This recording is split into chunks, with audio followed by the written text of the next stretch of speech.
Okay, why don't we get going? We're still waiting for Senator Markey, but we decided to get started and because we have a little bit of program before he's scheduled to speak, so we'll get started. I'm Carl Gershman. I'm the president of the National Endowment for Democracy, and I'm very happy to welcome everyone here this morning for this conference on connecting with the people of North Korea.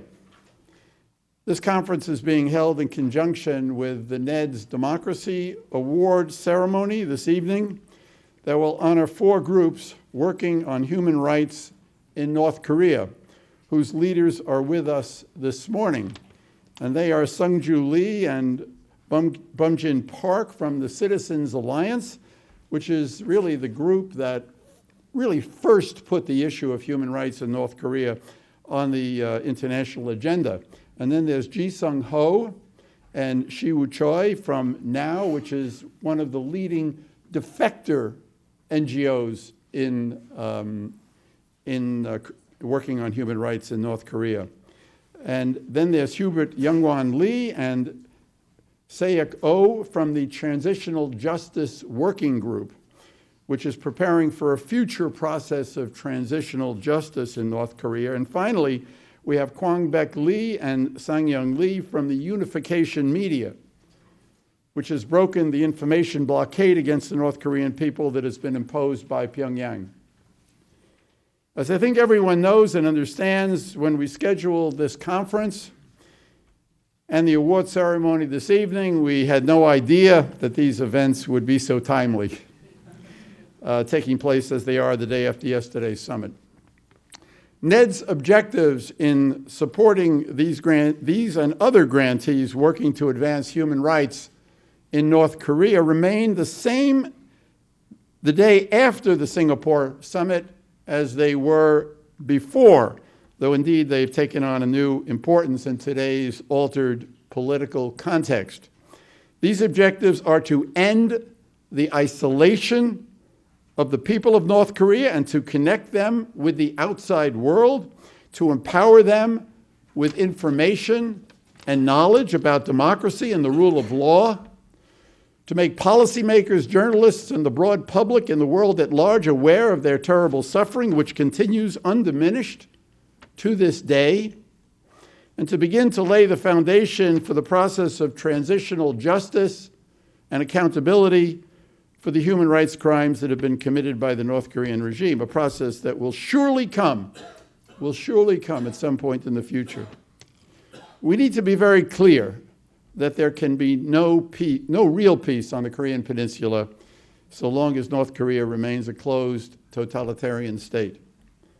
Before we get started, I want to thank all the donors who have supported this conference and tonight's Democracy Award ceremony. Their names will be in the printed program for this evening's event. For those of you who are on social media, we have our Twitter handle and hashtag for the event on your printed agenda here, as well as on the screen in the back. And please follow @NEDDemocracy and use @DemAward to join the conversation on Twitter. And let me take this opportunity also to ask you, if you haven't done so already, to silence your cell phones. It's now my great pleasure to invite Andrew Card to make welcoming remarks. He, of course, was the White House Chief of Staff to President George W. Bush and has been, among many other things, the president of Franklin Pierce University in New Hampshire and the U.S. Secretary of Transportation. He's one of the most respected people in American public life, and we're honored that he's the chairman of the NED board. Andy.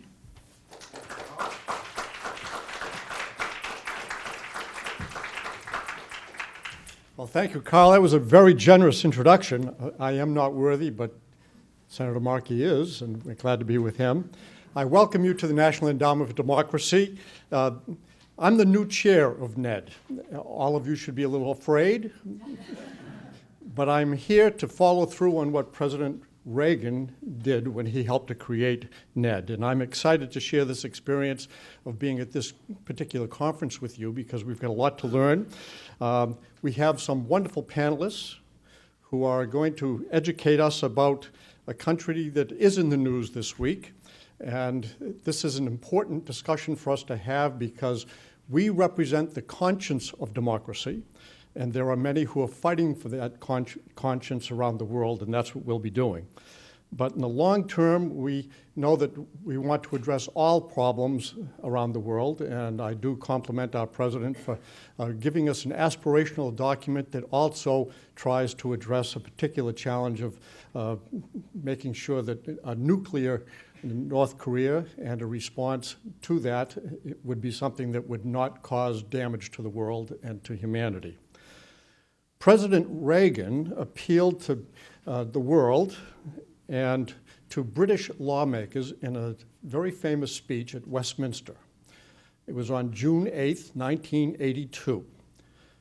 And I remember that. There aren't many of us in the room who are alive to remember it, but I remember that speech. And basically that speech called for us to work to create the infrastructure for democracy around the world. And that was literally a quote that President Reagan used. He wanted to make sure that there was a way to build an infrastructure to support democracy around the world, and that led to the creation of the National Endowment for Democracy.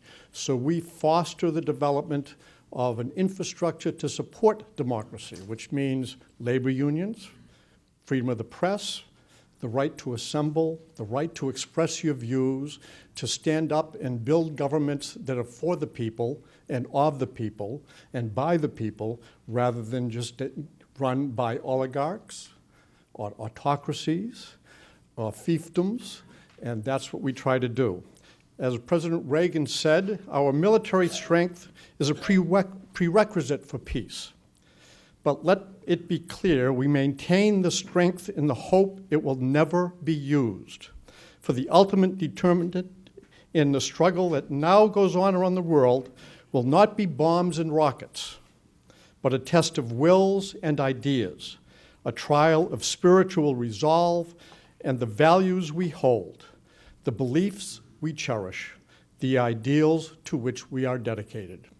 That is the National Endowment for Democracy, and that's who you are as people who are involved in helping to spread democracy. The organization that are represented here today will receive NED's highest honors, the Democracy Award. That event will take place in the U.S. Capitol, and we are excited about that happening later today. It will be emblematic of President Reagan and NED's mission to fight the ideological battle by supporting people who are dedicated to making democratic progress, even in the world's most closed society. We understand that peaceful resolution of conflict, political stability, and economic prosperity are byproducts of pluralism. The rule of law, respect to human rights is important, and a robust civil society and independent media holds governments accountable, and we want to make sure that everyone understands that. Supporting democracy, investing in democratic leaders and infrastructure is both a moral and a political imperative for the United States, and it is not a partisan cause. It is truly all-partisan cause. Not bipartisan, all-partisan cause. NED's awardees, South Korean activists and North Korean defectors, are working daily on behalf of the people of North Korea to bring them news from the outside and to share their news from inside the Hermit Kingdom, to rescue North Korean defectors who bravely cross the border and to support them in building a new life, to document crimes against humanity, and to teach the world about the gross violations of rights that are human rights, but not practiced in North Korea. So I'm pleased to welcome you to the endowment, and I congratulate those of you who will be award winners for the work that you do. I would point out that Senator Sam Brownback, we had hoped was going to be able to join us. He was not able to join us today. We do have the pleasure to have a prominent leader in the Senate with us, but I just want you to know that this is not a partisan event. It is a bipartisan event, and Sam Brownback sends his greetings as well to you. He was a Republican senator. I'm going to introduce a Democrat senator. Senator Ed Markey has been a friend of mine, and maybe he won't want to call me a friend, but we served together for a long time in the Massachusetts legislature. I have known him since the late 1960s, early 1970s, and that seems like a long time ago to most of you. It was just yesterday to me and to Ed. And he has been a remarkable leader. I remember when he first won the respect of voters statewide in Massachusetts. It was because he had been punished as an outspoken member of the Massachusetts House of Representatives. And he stood up to the powers that served in the leadership of the Massachusetts House, and it took great courage to do it. That courage resulted in him running for Congress in a crowded field where it was very difficult for a very young Ed Markey to stand out. But he did stand up. And because he stood up and expressed himself, he earned the respect of voters, not just in the congressional district that he was running in, but voters statewide. There was a famous baseball player, and yes, I'm a Red Sox fan. There was a baseball player by the name of Bill Lee. Some called him Spaceman. Bill Lee respected Ed Markey. And I'll never forget the political ad that I saw Ed Markey run, and Ed only ran one ad because he didn't have any money.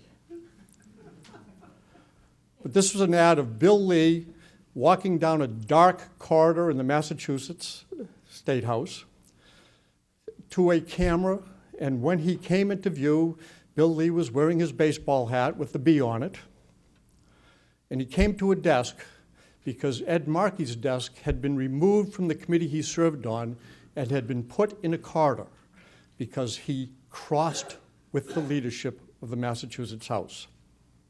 And when Bill Lee got to that desk, and he looked right into the camera, he said, "The political bosses can tell Ed Markey where to sit," and he pointed to the desk, "but they can't tell him where to stand." Ed Markey has stood for what he believes is right for a long time, and that is why he has served for over 42 years in the United States Congress, both as a congressman and now as a senator from Massachusetts. He's been the co-sponsor of a lot of bipartisan legislation. Yes, he's a partisan Democrat, but he fights for that which he thinks is right, and he invites others to stand with him because he has a track record of standing with them when it's necessary. So with Senator Cory Gardner, he has done an awful lot. He sponsored the Asia Reassurance Initiative Act, ARIA, which seeks to provide a policy framework to enhance U.S. leadership in the Indo-Pacific region by promoting the rules-based international order, peaceful denuclearization of the North Korean Peninsula, of North Korea and the Korean Peninsula, and promoting human rights and respect for democratic values. Senator Markey, I am proud to call you a friend and a colleague. I, too, like your wife, and she has been a remarkable presence for you and made you much better, even though you were pretty good to start with. And I'm thrilled that you'd be here for the National Endowment for Democracy, and I look forward to your remarks. So thank you, Senator Markey. Please come up and take the microphone.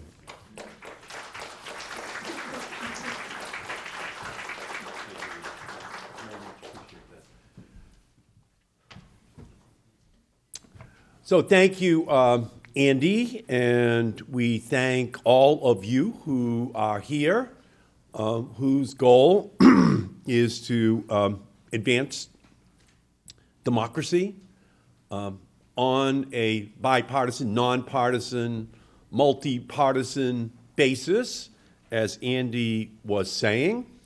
And we congratulate all of the winners of these well-deserved awards. Andy and I do go back to the beginning of recorded political time. For one brief shining moment, they elected children to the Massachusetts state legislature. And Andy and I were elected as state representatives in the great and general court, as the Massachusetts legislature is called. Now, Barney Frank and I were elected with Andy, and we were in Massachusetts. And so we meet Andy, we evaluate Andy's superior political skills, and then we conclude, what a shame. He's a Republican in Massachusetts. He has no political future. Nothing will ever come of this guy. He's trapped inside of Massachusetts. But we recognize his superior political skills. And Andy, actually, with Phil Johnson, our good friend, who became the chairman of the Democratic State Party in Massachusetts, he created a commission to root out corruption inside of state government. Then Andy became Secretary of Transportation for George Herbert Walker Bush, and then Chief of Staff for the President of the United States, George W. Bush.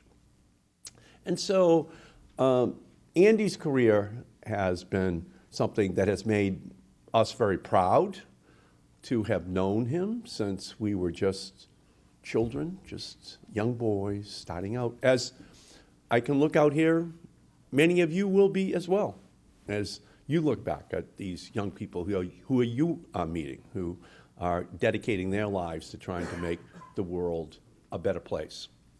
And so thank you, Andy, for those great words. And Andy and I have careers that are dependent upon not actually getting along with the establishment when we were younger and defying predictions. And that's what we hope is now going to happen in the Korean Peninsula. So I was able today to be invited to work with you, to speak to you about the bipartisan fashion in which in almost every corner of the globe, under incredibly difficult circumstances, to promote democratic institutions, freedom, and human rights that the National Endowment of Democracy seeks to advance every day. And it steadfastly supports organizations devoted to improving the lives of North Koreans. It is critical that we all try to help bring about change in that country so the people can prosper. But to make that vision a reality, we also must deal with the North Korean regime's dangerous and destabilizing activities. Today, as we look back at the summit between President Trump and Kim Jong Un, I remain concerned that the rhetorical and written outcomes of the meeting fall short of what is needed to launch a credible diplomatic process towards peace. Let me be clear. After the heated rhetoric from both sides, the president's turn towards engagement was, by all accounts, a very welcome development. After all, there is no military solution to the North Korean nuclear crisis. And I know that many of us were concerned that the president was backing himself into a corner that could only lead to military action. That is why I have long advocated for direct engagement, and the president's outreach is notable no matter how unorthodox. But if we are to succeed in reaching a durable solution to the North Korea crisis, we must view the summit as the beginning of a long process. And while we must, of course, focus on the marquee threats of North Korea's nuclear, ballistic missile, and other weapons programs, we cannot forget the importance of addressing the human rights situation in North Korea as well. So direct, bilateral engagement between governments must augment the great work of the organization that is represented here today. The horrific human rights record of the North Korean regime is inextricably linked to Pyongyang's weapons programs, which depend on forced labor and the resources that would be better spent alleviating the suffering of the North Korean people. Yet, the agreement signed yesterday does little to address the threats and challenges we face or to begin to tackle the brutal oppression North Korea has conducted against its own people for decades. This is troubling, as the threats from North Korea are significant. Unlike in other countries with nuclear programs, North Korea already possesses thermonuclear warheads and the ballistic missiles to deliver them. It has shorter range missiles that cast a dark shadow over our allies, South Korea and Japan. And as the UN Commission of Inquiry documented in its landmark report, the North Korean regime has systematically violated the human rights of its people, committing crimes against humanity. But these threats cannot be solved with force. The human cost would simply be too great. So I have long called for a diplomatic approach to the crisis. When I met with President Trump last October, when he asked me to have lunch with him, with Cory Gardner, the chairman of the Asia Subcommittee, I made the case to the president that direct and unconditional discussions were the only way to turn our pressure into progress. I will be the first to admit, however, that yesterday's vague statement, devoid of details, was not the launch pad I had envisioned. The president did not address basic definitional issues that must be clarified to begin making meaningful progress. First, we still don't know yet what, quote, complete denuclearization of the Korean Peninsula means. For example, Kim Jong Un can easily interpret that language to mean that he will only relinquish his nuclear weapons once the United States does the same. After all, history suggests that North Korea interprets the term Korean Peninsula to include U.S. nuclear weapons capable of striking North Korea no matter where they are stationed. By contrast, previous agreements were much more stringent.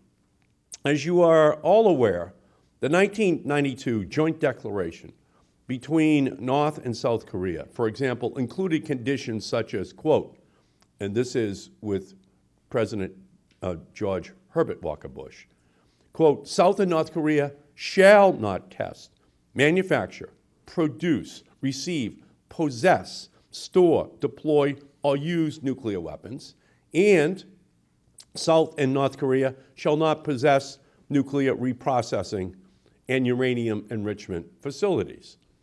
Unfortunately, neither commitment appears in this latest agreement, nor did it commit North Korea to improving the human rights of its people. Second, what timeline will be acceptable to all parties?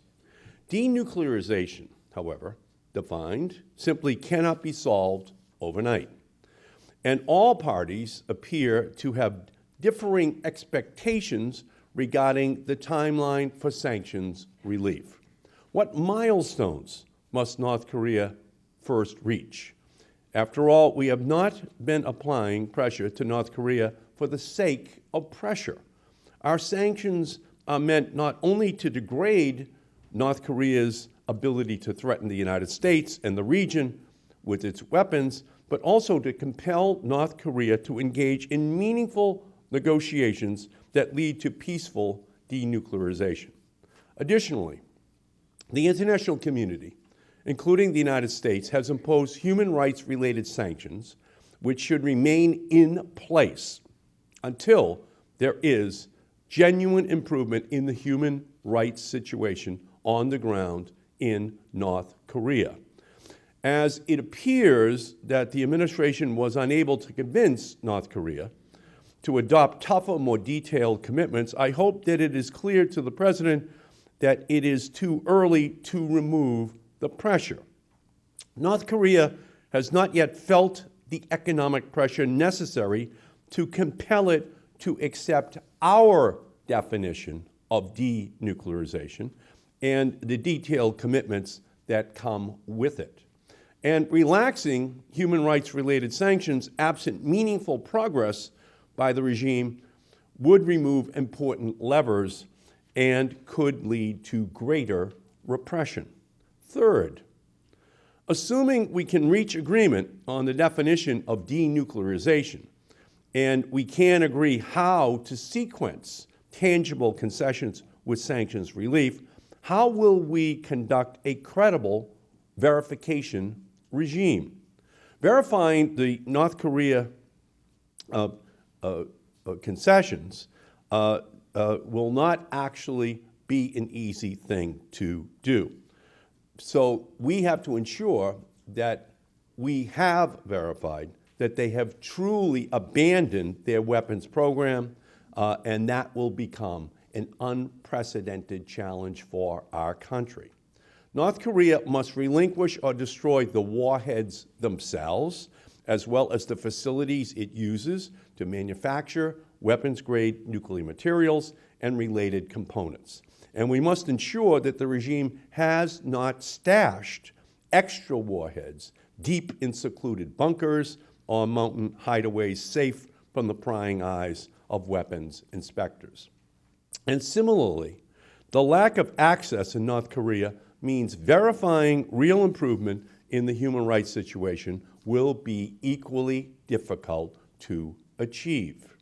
The honorees here today and the panelists who will speak after me have dedicated their time, their talent, and much of their lives to improving the lives of ordinary North Koreans.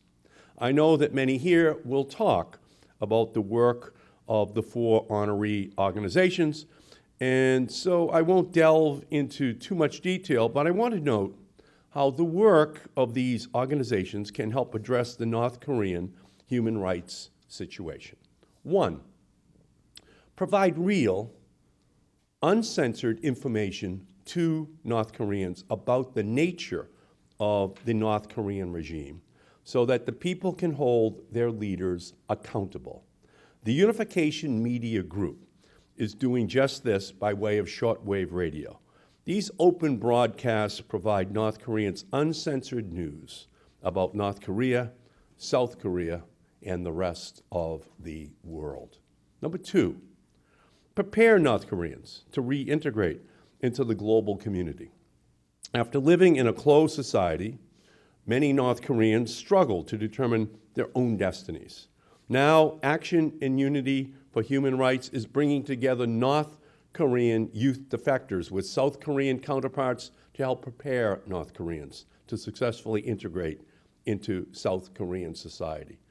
And number three, continue to raise awareness about the suffering of the North Korean people.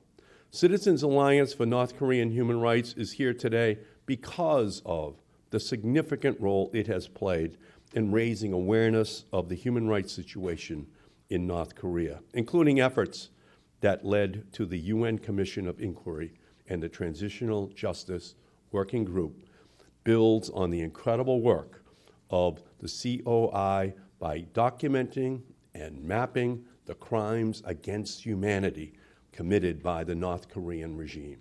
These groups are up against a formidable foe in the Kim regime. And as we try to mitigate the threats from North Korea, we must be wary of the Kim family playbook, which Kim Jong Un pulled out again during yesterday's summit. True to form, Kim ran the same plays as his father and his grandfather. One, front-load rewards, delay concessions.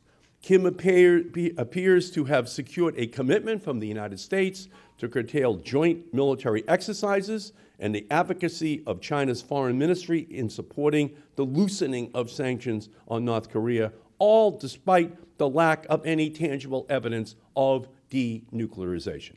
And two, use sleight of hand to make irrelevant actions seem meaningful by supposedly demolishing its nuclear test site and a missile engine test stand, North Korea is claiming that it has not made real progress despite not destroying a single warhead or missile. And all of this takes place under the shroud of ambiguity. The Trump-Kim agreement is so vague that it imposes no clear requirements on North Korea. For every potential concession, we must ask ourselves whether it is truly an irreversible step towards denuclearization and reciprocate appropriately.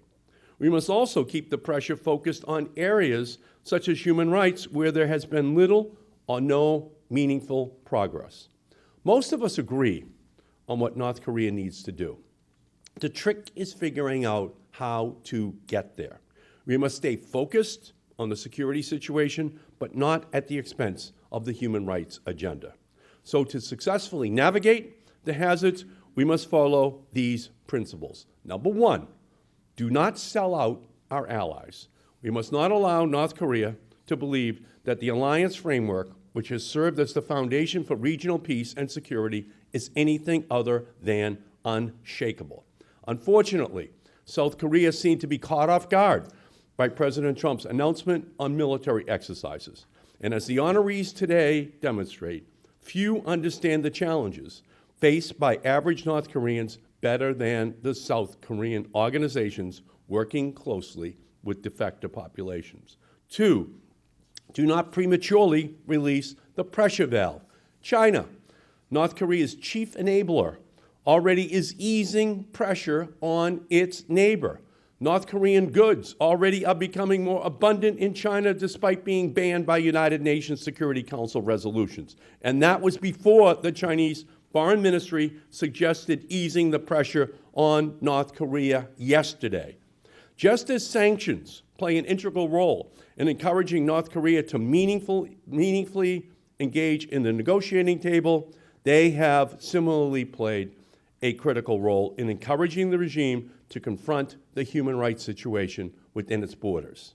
After the 2014 Commission of Inquiry report was published, North Korea's foreign minister addressed the UN General Assembly for the first time in 15 years and offered to hold a human rights dialogue with countries not hostile to it. Now, we can't forget that North Korea quickly backtracked. After the UN General Assembly referred the Commission's findings to the Security Council in December of 2014, North Korea refused to cooperate further. But progress on this and every other issue with North Korea is measured in inches, not miles.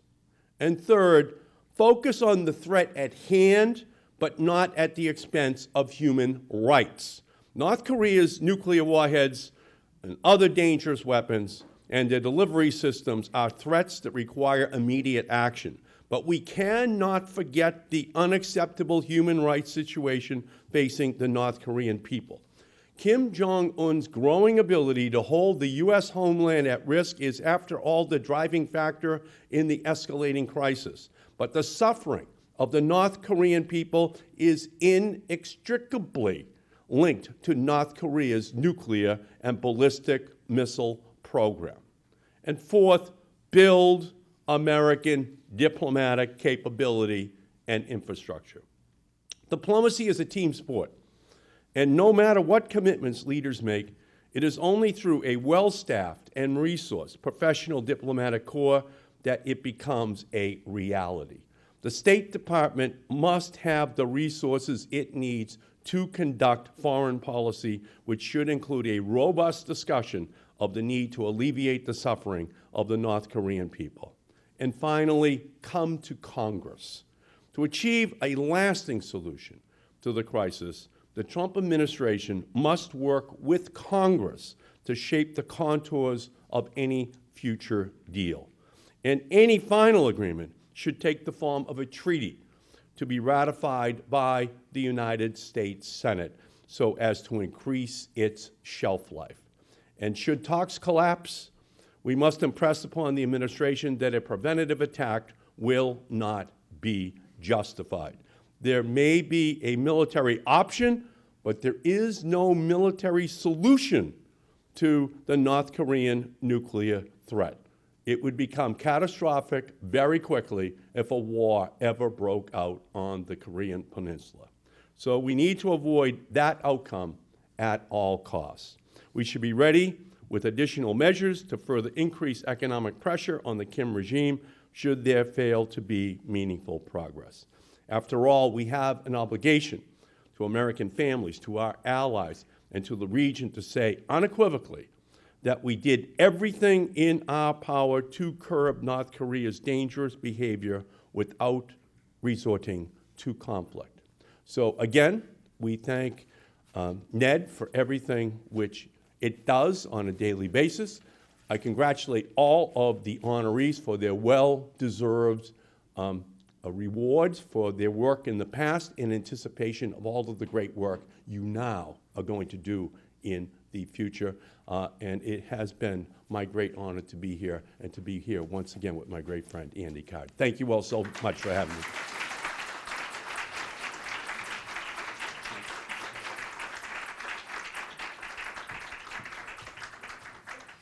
Thank you, Senator Markey, for laying out all the very difficult challenges that lie ahead.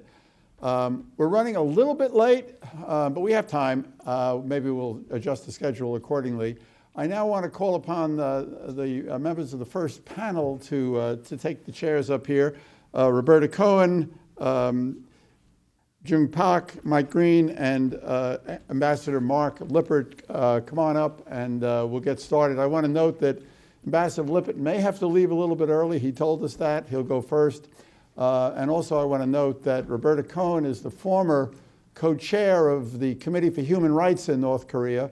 I serve on the board of the Committee for Human Rights in North Korea, and it's the leading U.S. organization promoting human rights in North Korea. Roberta, come on up.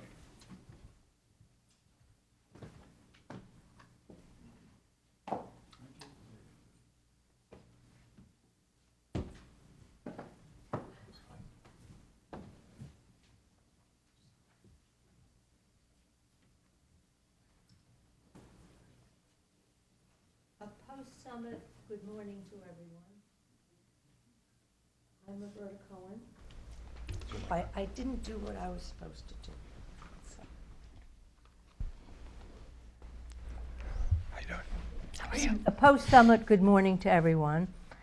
And a big thank you to the National Endowment for Democracy for bringing us this event. Carl Gershman, the indomitable president, and also I'd like to thank Lynn Lee for all the organization. As Carl mentioned, I'm now the co-chair emeritus, actually, of the Committee for Human Rights in North Korea. And the human rights and democracy world, as you know, has long favored the integration of human rights concerns with the quest for peace. The nature of the regime in North Korea is as much a problem as nuclear weapons. Indeed, the argument has frequently been made that genuine peace and security cannot be assured without change in the human rights situation. Only time will tell whether the president's raising of human rights issues at the summit, he said he did, whether there was any real specificity to it or concrete requests. And it's unclear whether the Trump administration will remain committed to addressing the issue in future negotiations, especially in normalization of relations with North Korea. The joint statement speaks of people's desire for peace and prosperity, but does not mention the third pillar, freedom. I look forward to a joint statement of commitment to principles of human rights. The title of today's event at NED is Connection with the People of North Korea who live under the Kim Jong Un regime.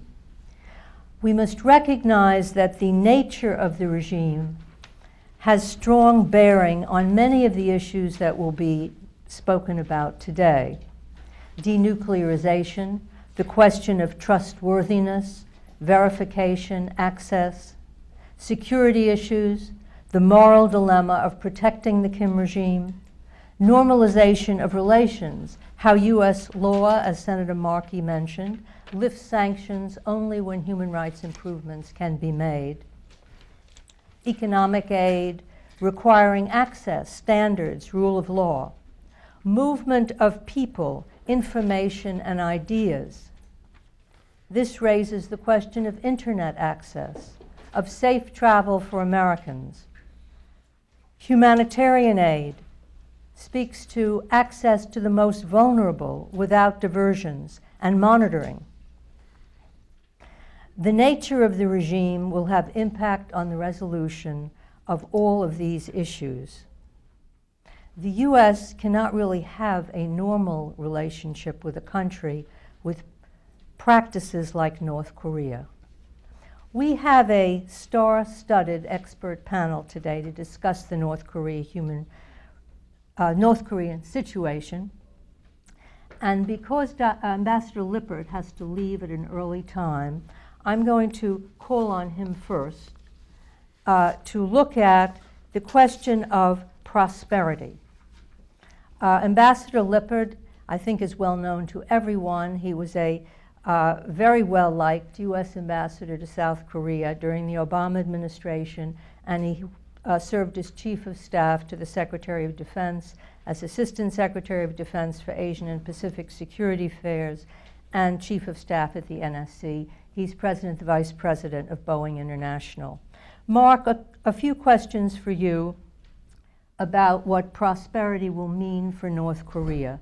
To what extent does Kim Jong Un see his future survival and legitimacy becoming dependent on pulling his people out of poverty, food, medical insecurity, and delivering on economic development?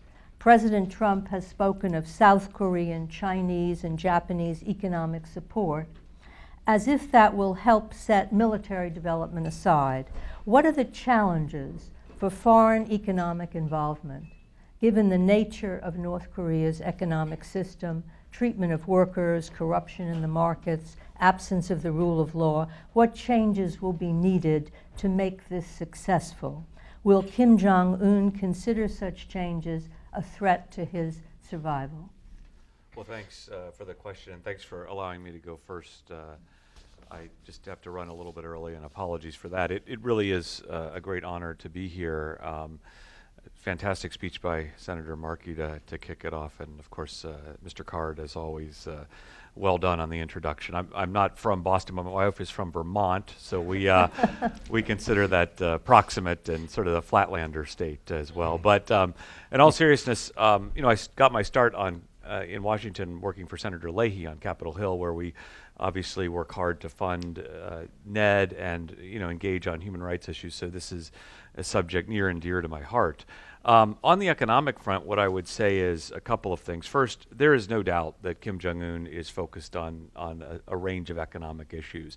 You look at the speech he gave this year, basically his State of the Union speech. There's a strong economic focus on that. But even before his speech this year, which a lot of analysts point to, there was, I would say, a large trail of basically indicators that the North Korean regime was increasingly interested in some kind of movement on the economic front, largely from the defector community coming out of North Korea. There was a lot of talk that the government was trying to make a turn into its economy. And the reason I say that it's important is not so much that I think Kim Jong Un feels that the country is collapsing around him like his grandfather or like his father endured, but it's that I think there are two elements. One, I think there's some indicators that he does want to run the economy like his grandfather, top-down, state-oriented, large government imprimatur on the economy in terms of to help enhance the credibility and standing of the regime. The second reason, I do think that there is a control issue as well. And there's an excellent book by two British journalists called North Korea Confidential that talks all about information flow, markets, and human rights in North Korea. And the point that they make is that after the breakdown of the public distribution system in the 90s, informal markets have become a coping mechanism within North Korea. And these informal markets are changing the way North Korean society works and changing government control over the country. It's changing the role of women.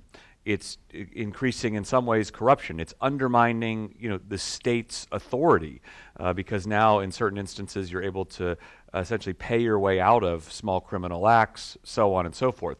And I think the government knows that. And the government is bothered by this. And what I always point to is when this book was reviewed by the Chosun Ilbo in Korean, the North Koreans essentially sentenced the reviewers to death in absentia. And they only do that when you strike a nerve, when you hit on something that is going on within the society that bothers them. So I do think the economy is incredibly important for a couple of reasons, just to restate. One, in terms of just his imprimatur, the regime standing, but also to try to clean up some of these other elements that are undermining state control, changing the way North Korean society operates, and really having an impact on the entire state of North Korea. In terms of one of the elements of the question was, how is investment in North Korea going? What is required? What I would say is that by and large, 98% of the people you talk to who have tried to do business in North Korea, who have done business in North Korea, really have a miserable time. There's no rule of law, there's no recourse.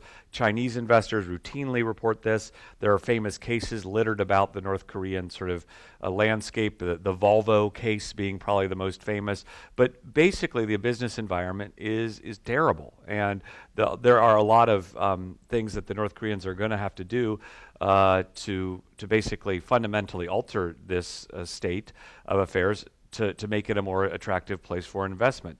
So I'll end by just saying this. I think that they do want to figure out the economic piece.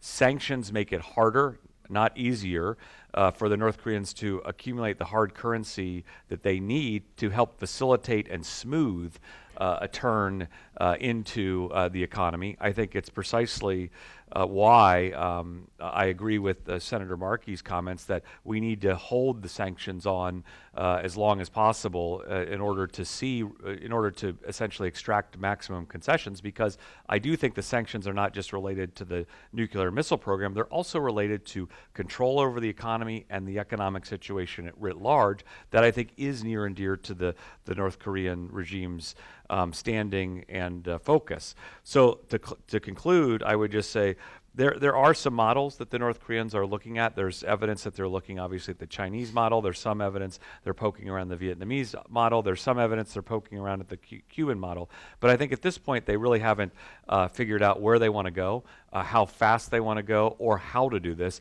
And the lack of technical expertise coupled with political will and I would say trepidation really cause a lot of indecision. But they do realize that markets, information flow into the country, into the economy are up, and that is undermining the state. So they probably have to do something at some point. And I'll stop there. Oh, thank you very much. We're going to turn now to Dr. Jung Pak, who is the Korea Chair at the Brookings Institution, who's frequently quoted and heard on the air. She Parks from the intelligence community, specialized in East Asian political and security affairs, and held senior positions at the CIA and the Office of the Director of National Intelligence. Jung, let's turn to U.S. guarantees of security for the Kim regime. What does that exactly mean? What does North Korea see as the major threats to its security from other countries and to the security and survival of the Kim regime? Will U.S. guarantees for North Korea's security reinforce the regime's legitimacy vis-a-vis its own people? How does the promotion of security for the Kim Jong Un regime reconcile with U.S. interests and values? Do you see a dilemma here? Thank you, Roberta, and thank you for inviting me to this amazing event, and congratulations to the award winners. what an incredible mission that you have. And I know that this is probably not an easy political environment for your work. I'm not from Boston either, but my husband is, and all my in-laws still live in Boston. So, so I feel like I'm at home here. So thank you, Roberta, for herding the cats for this panel today. Senator Markey, in his fantastic speech this morning, mentioned that the U.S. definition of denuclearization does not comport with the North Korea definition of denuclearization. And I think we can say the same thing about security guarantees and security assurances.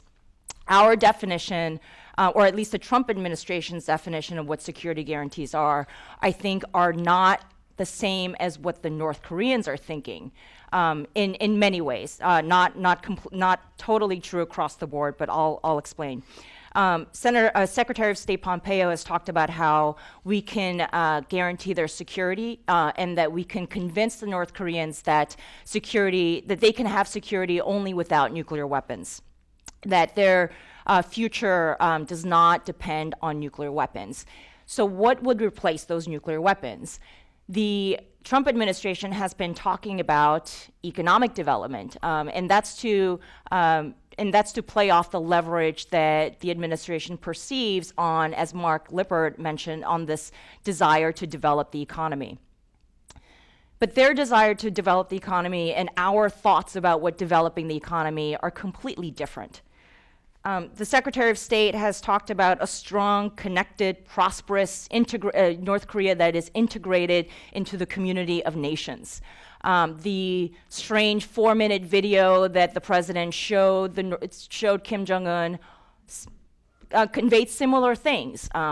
The tech industry, agriculture development, consumerism and manufacturing, and the service industries. All of those seem like very nice things. It's something that it's the type of video that you would provide for a real estate developer, or a foreign business that you're trying to get to invest in your company.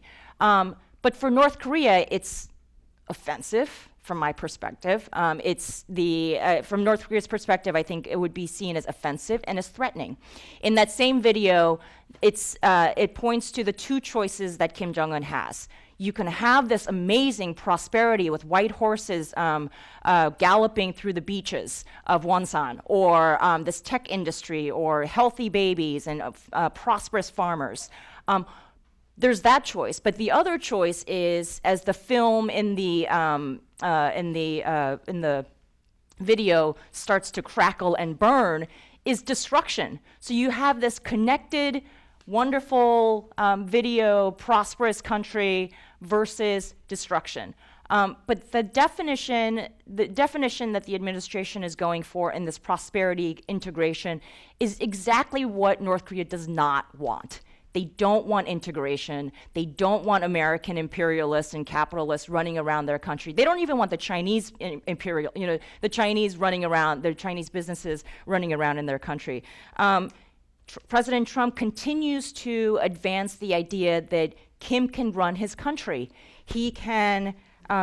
North Korea has brilliant potential to be an economic and financial country. So that might be attractive to other countries. But North Korea has thrived on being completely puckered up into Pyongyang, where everything is focused on this highly centralized, extremely centralized governance model in which Kim Jong Un is the supreme leader.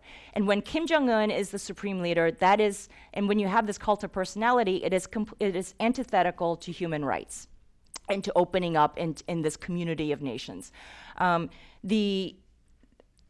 For the North Koreans, the nuclear weapons provide that security. It's not American entrepreneurs going in. The nuclear weapons provide that security for the regime because no one else matters. The supreme leader, the existence of the supreme leader makes it so that equality and human rights and freedom of expression and individuality, the power to protest, power of assembly, do not apply. And it doesn't apply because, and it doesn't apply, and it's in this culture of repression because repression and violating others' human rights are rewarded by the regime. From the local neighborhood level to the national level, where you have informers within your family, within your apartment building, within your neighborhood, all the way up to the national level with the various the overlapping ministries that are in charge of making sure that no one steps out of line. So when we look at this model of self-preservation, the supreme leader concept, where loyalty to the supreme leader is rewarded with privileges, you create an overlapping, a complicated network that makes Kim Jong Un the hub of the spokes of everybody else. So and I think one of the things that raises uncomfortable questions is, yes, it's true that you can't talk about nuclear weapons with anybody else other than Kim Jong Un.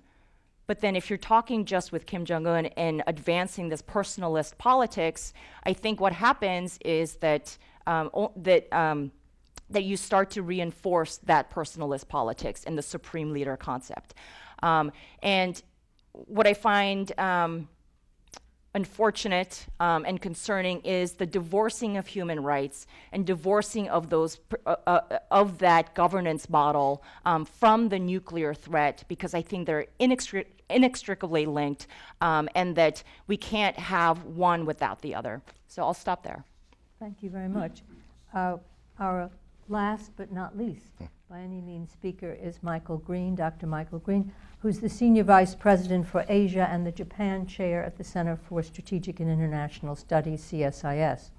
He's also Director of Asian Studies at Georgetown University School of Foreign Service and served on the NSC staff of President Bush as a Senior Director for Asian Affairs and a Special Assistant to the President for National Security Affairs, and there's more. Mike, let me start out by giving you a quote from Andrei Sakharov, former Soviet scientist, who said that international trust, mutual understanding, disarmament, and international security are inconceivable without an open society with freedom of information, freedom of conscience, the right to publish, and the right to travel and choose the country in which one wishes to live. How might that apply to North Korea? Is the Kim regime capable of the transformation needed to achieve genuine denuclearization?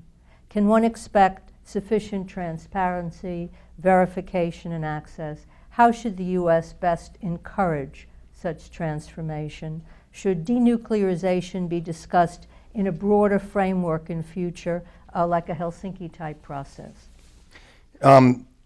Thank you, Roberta, and thank you, Carl, for including me in the important work that Ned does, and congratulations to the awardees. And I have no Boston connection, but I worked in the White House for 5 years when Secretary Carter was Chief of Staff, and I just had a flashback. All the special assistants to the president are ushered into the Chief of Staff's very elegant office in the West Wing with a fireplace and the colonial period furniture.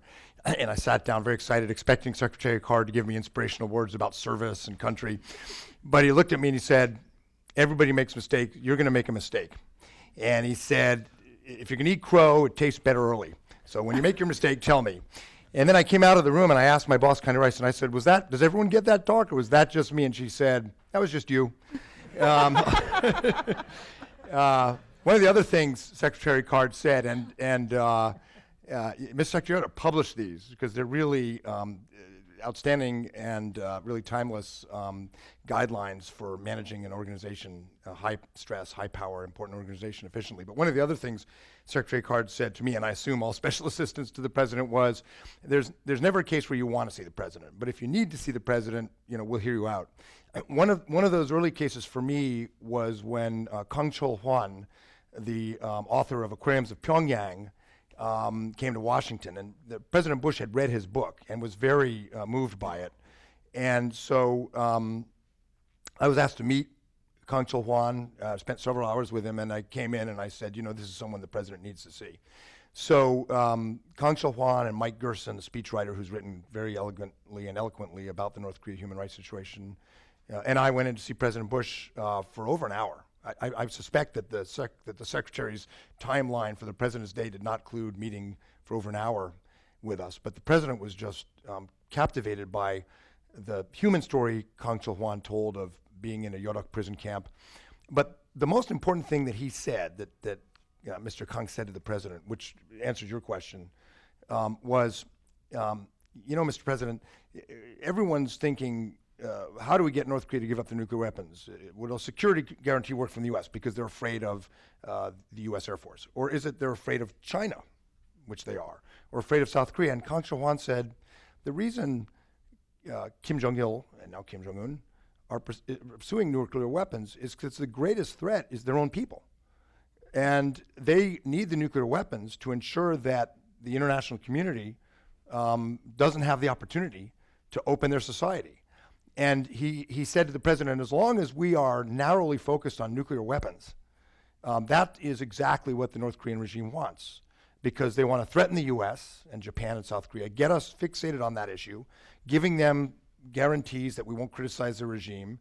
And that's how they want to survive, because their ultimate threat is their people. And President Bush really took that on board, and we, in our talks, included human rights. And shortly after that meeting, I was in Pyongyang with Jim Kelly for our delegation, and we raised human rights. And the North Korean side, Kim Dae-gwan, said, you don't understand, everyone in our system is very happy. But they noticed that we raised human rights. And when we briefed the Japanese and Koreans, when we talked to European allies, we talked about human rights. And a lot of that was the discussion with Kang Chul-hwan, who had, I think, one of the most important insights about North Korea of anyone, and it goes right to the quote you just made, because it's not just that the North Korean system, because it's closed, makes inspections, verification difficult. It's that the whole point of the nuclear weapons is in large part to make sure they don't have to open up, and we shouldn't forget that. I, like everyone, want the diplomacy to work. I was involved in direct talks in New York, at the UN, in Pyongyang, the six-party talks. I think it is extremely unlikely that we are going to convince Kim Jong Un to give up nuclear weapons through diplomacy. I also think, and I think Senator Markey was right on point on this, it was foolish for us to threaten preventive war, which the Congress wouldn't support, our allies wouldn't support, and which, if it went to full escalation, could kill millions. And nobody in the Pentagon or the CIA could tell the president, don't worry, it won't escalate to full war. So I look at this problem increasingly and think there is no path to a diplomatic denuclearization. And there is no military path to denuclearization for some time, for the foreseeable future. And so much of the discussion the last few days has been, which path do we take? And I think we're stuck in the ugly middle, like a lot of the intractable problems in foreign policy. So if you think of it that way, and we probably should, it will make you think differently about how human rights fits. Because it's not then a question of jettisoning human rights because we have to get a nuclear deal, because there is no nuclear deal. It's how do you manage this, reduce the risk, and make progress on issues you care about. The joint statement that came out of Pyongyang was much, much thinner on specifics than the 1992 commitment North Korea made to South Korea in the denuclearization accord. And it was good that Senator Markey read that out, because it really contrasts with where we are now. And it was much thinner than what the Clinton administration got in the agreed framework. And it was much thinner than what we got in the six-party talk joint statement. If you could give the president a do-over, I would suggest he look at Nixon and Mao. People are saying the president's supporters are saying this is like Nixon's opening to Mao. It's not, for a lot of historical reasons. But there are nevertheless important lessons. When Nixon and Mao issued their statement, there was a long section that Mao put forward about how Pyongyang, Hanoi,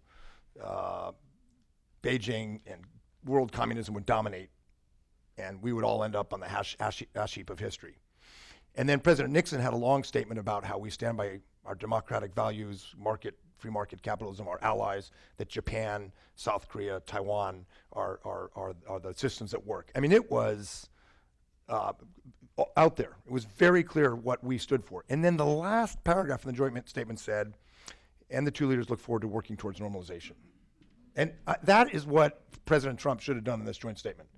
He should have put out a statement of what we stand for, let Kim Jong Un put out a statement of what they stand for, and then in the joint statement say, we'll work on the tough move towards denuclearization. That's, if he could get a mulligan, that's what he should have done. Maybe now, if we configure the talks going forward, we can somehow do that. Maybe if we have a larger framework, I think Congress needs to be involved, because a peace treaty, ending the Korean War formally, or normalization both require Senate ratification. They ought to be involved early. I think the congressional instincts from what Senator Markey has said, from what Cory Gardner, Dan Sullivan, and others have said are good on this. And maybe we can reconfigure this in the next stages to get at these issues, which we should, because this is not a case where we have to sacrifice human rights or our allies to get a denuclearization deal, because there ain't one. This is going to be a long, hard process, and we ought to set it up and realize that. Thank you very Sure. much. Mark, before you have to go, I wonder if I could ask you a question or two that I'm going to put to the whole panel, but that you can go first in responding to. One, I wanted to see whether you thought that the U.S., and some of you have already answered this in some different ways, whether you thought the United States compromised its own agenda or gained ground in Singapore. Was this a successful summit, as you see it? And then a second question, how best can the Trump administration, the United States, connect to the people of North Korea and try to promote change in the country without violating the spirit of the joint statement? Well, great questions, and really terrific remarks by Jung and Mike to really, I think, put or at least underscore some of the most poignant elements that came out of the summit. I mean, what I would say on the summit is, first, I agree with those who said the joint statement is just very thin. I didn't watch any of the punditry. I went to bed. Mike knows that I love playing with my dog, so I was hanging out with my basset hound instead of watching TV. Woke up the next day and said, I sort of read through the joint statement, and I said, well, there's got to be more here. And so, one, it was thin, and then the more was the statements around the U.S. troop presence, the statements about Guam and the strategic bombers, the statements about exercises, the statements about pulling troops out, really all for almost no real give in return from the North Koreans. I would actually say probably no give in return from the North Koreans. So I don't think, at least in round one, the U.S. moved the ball forward on its interests at all. Your mic is off. Sorry. Sorry. I was getting My mic's off. plays from the first base coach. Sorry. Apologize. Maybe that was intentional. Anyway, so I don't think in round one that the ball was moved forward by the administration on advancing U.S. interests. But let me just play a little bit of devil's advocate on the other side. That I was sort of thinking this through in terms of how would you argue from an analytic point of view that there are elements that are really positive out of the summit. And so let me try to make that argument quickly, which is, first, what the administration has done by essentially agreeing to the joint statement plus the statements the president made about U.S. troop contributions is, by and large, align itself with long-standing views from the South Korean left, the Chinese, and to some extent the American left about creating the conditions for peace. And this long-standing argument, which I don't believe, especially in the case of Kim Jong Un, goes a little something like, we have to basically create the environment in a more peaceful, a more amicable environment. The North Koreans will come out and they will negotiate, and we will now get to test that theory. Right? We will align ourselves with those who have held the view for a long time, and we'll get to test that theory. And if the North Koreans walk away, you could make an argument that you have now tried really every last thing, and perhaps could go back to sanctions or some other process. Second, the point that I would say is it's early, right? It dovetails with point one, right? That, okay, we're the great power. We made some concessions early, and let's see what happens round 2, round 3, round 4. Those will be the dispositive rounds. And finally, you can argue that you have started a potentially paradigm-shifting conversation between the leaders and at extremely high levels. And, I think people who worked in the White House and people who worked in cabinet offices here know that, for all of the difficult issues that are out there and for all of the really serious impediments, there is always a chance when you get leaders into a room that the dynamic could change and the paradigm can change. And there is nothing like getting leaders together. So those are sort of my 3 best arguments for why there could be success down the road out of this summit. I don't happen to subscribe to them, but I do think that they are worth at least considering. And I think the other thing, though, you have to ask yourself if you're a skeptic is, were these 3 elements worth paying a pretty high price in terms of a summit, a pretty high price in terms of comments about U.S. troop levels, and a pretty high price in terms of a very thinly worded statement on that? Quickly on, what can we do in terms of to connect with the North Korean people?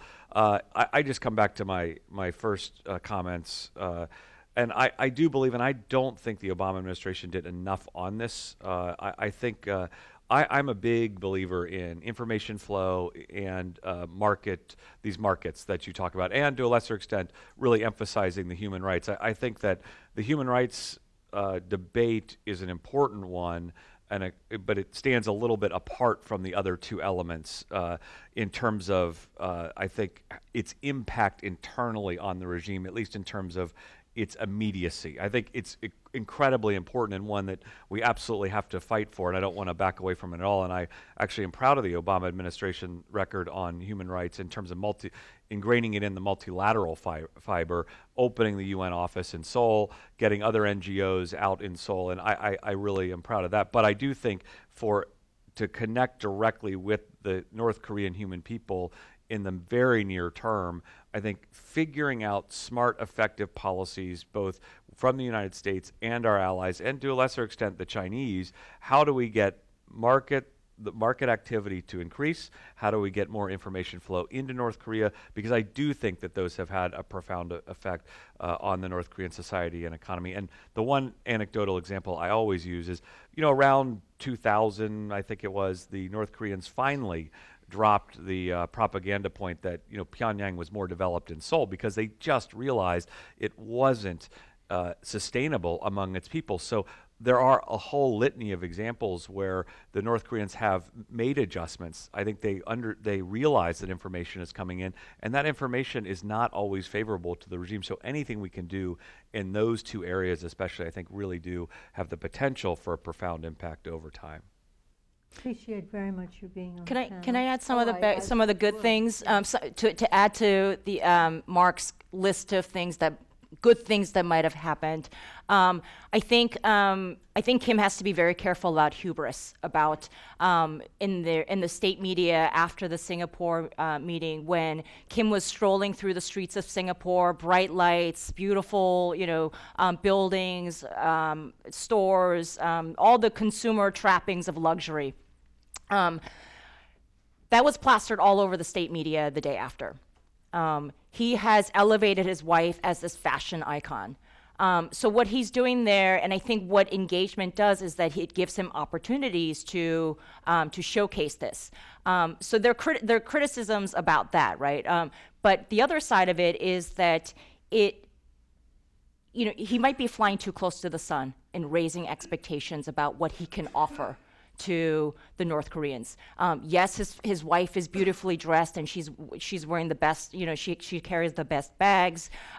He's strolling through Singapore, all these beautiful things that maybe it's a way to show what not just that Kim is being touted and feted in this way, but also that this could also be Pyongyang at some point.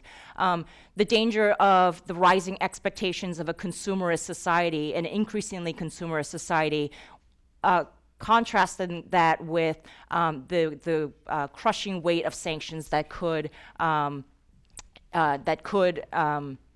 undermine all of that. So I think there's that aspect of what to add to what Mark was saying. But I'd also say that there's the opportunity cost of having this type of summit that brought so little. And the opportunity costs are that Kim will be a different person after the summit. In that he might be more emboldened. He might think that he can start pushing the U.S. around even more, and that he can start pushing the South Koreans around, and that that his confidence will lead him to be much bolder or more stubborn on various issues. So that's one of the opportunity costs. The second is that if there is any element of criticism within Pyongyang about the way Kim has been conducting foreign affairs or domestic politics, if they were there, if those small voices were there, they will no longer be there, right? Because Kim's lifting of his status with the U.S. president and in the international community, the lifting of sanctions, whether we like it or not, maximum pressure is dead, is that Kim was right. We should listen to this 34-year-old. We should be listening to him in the future.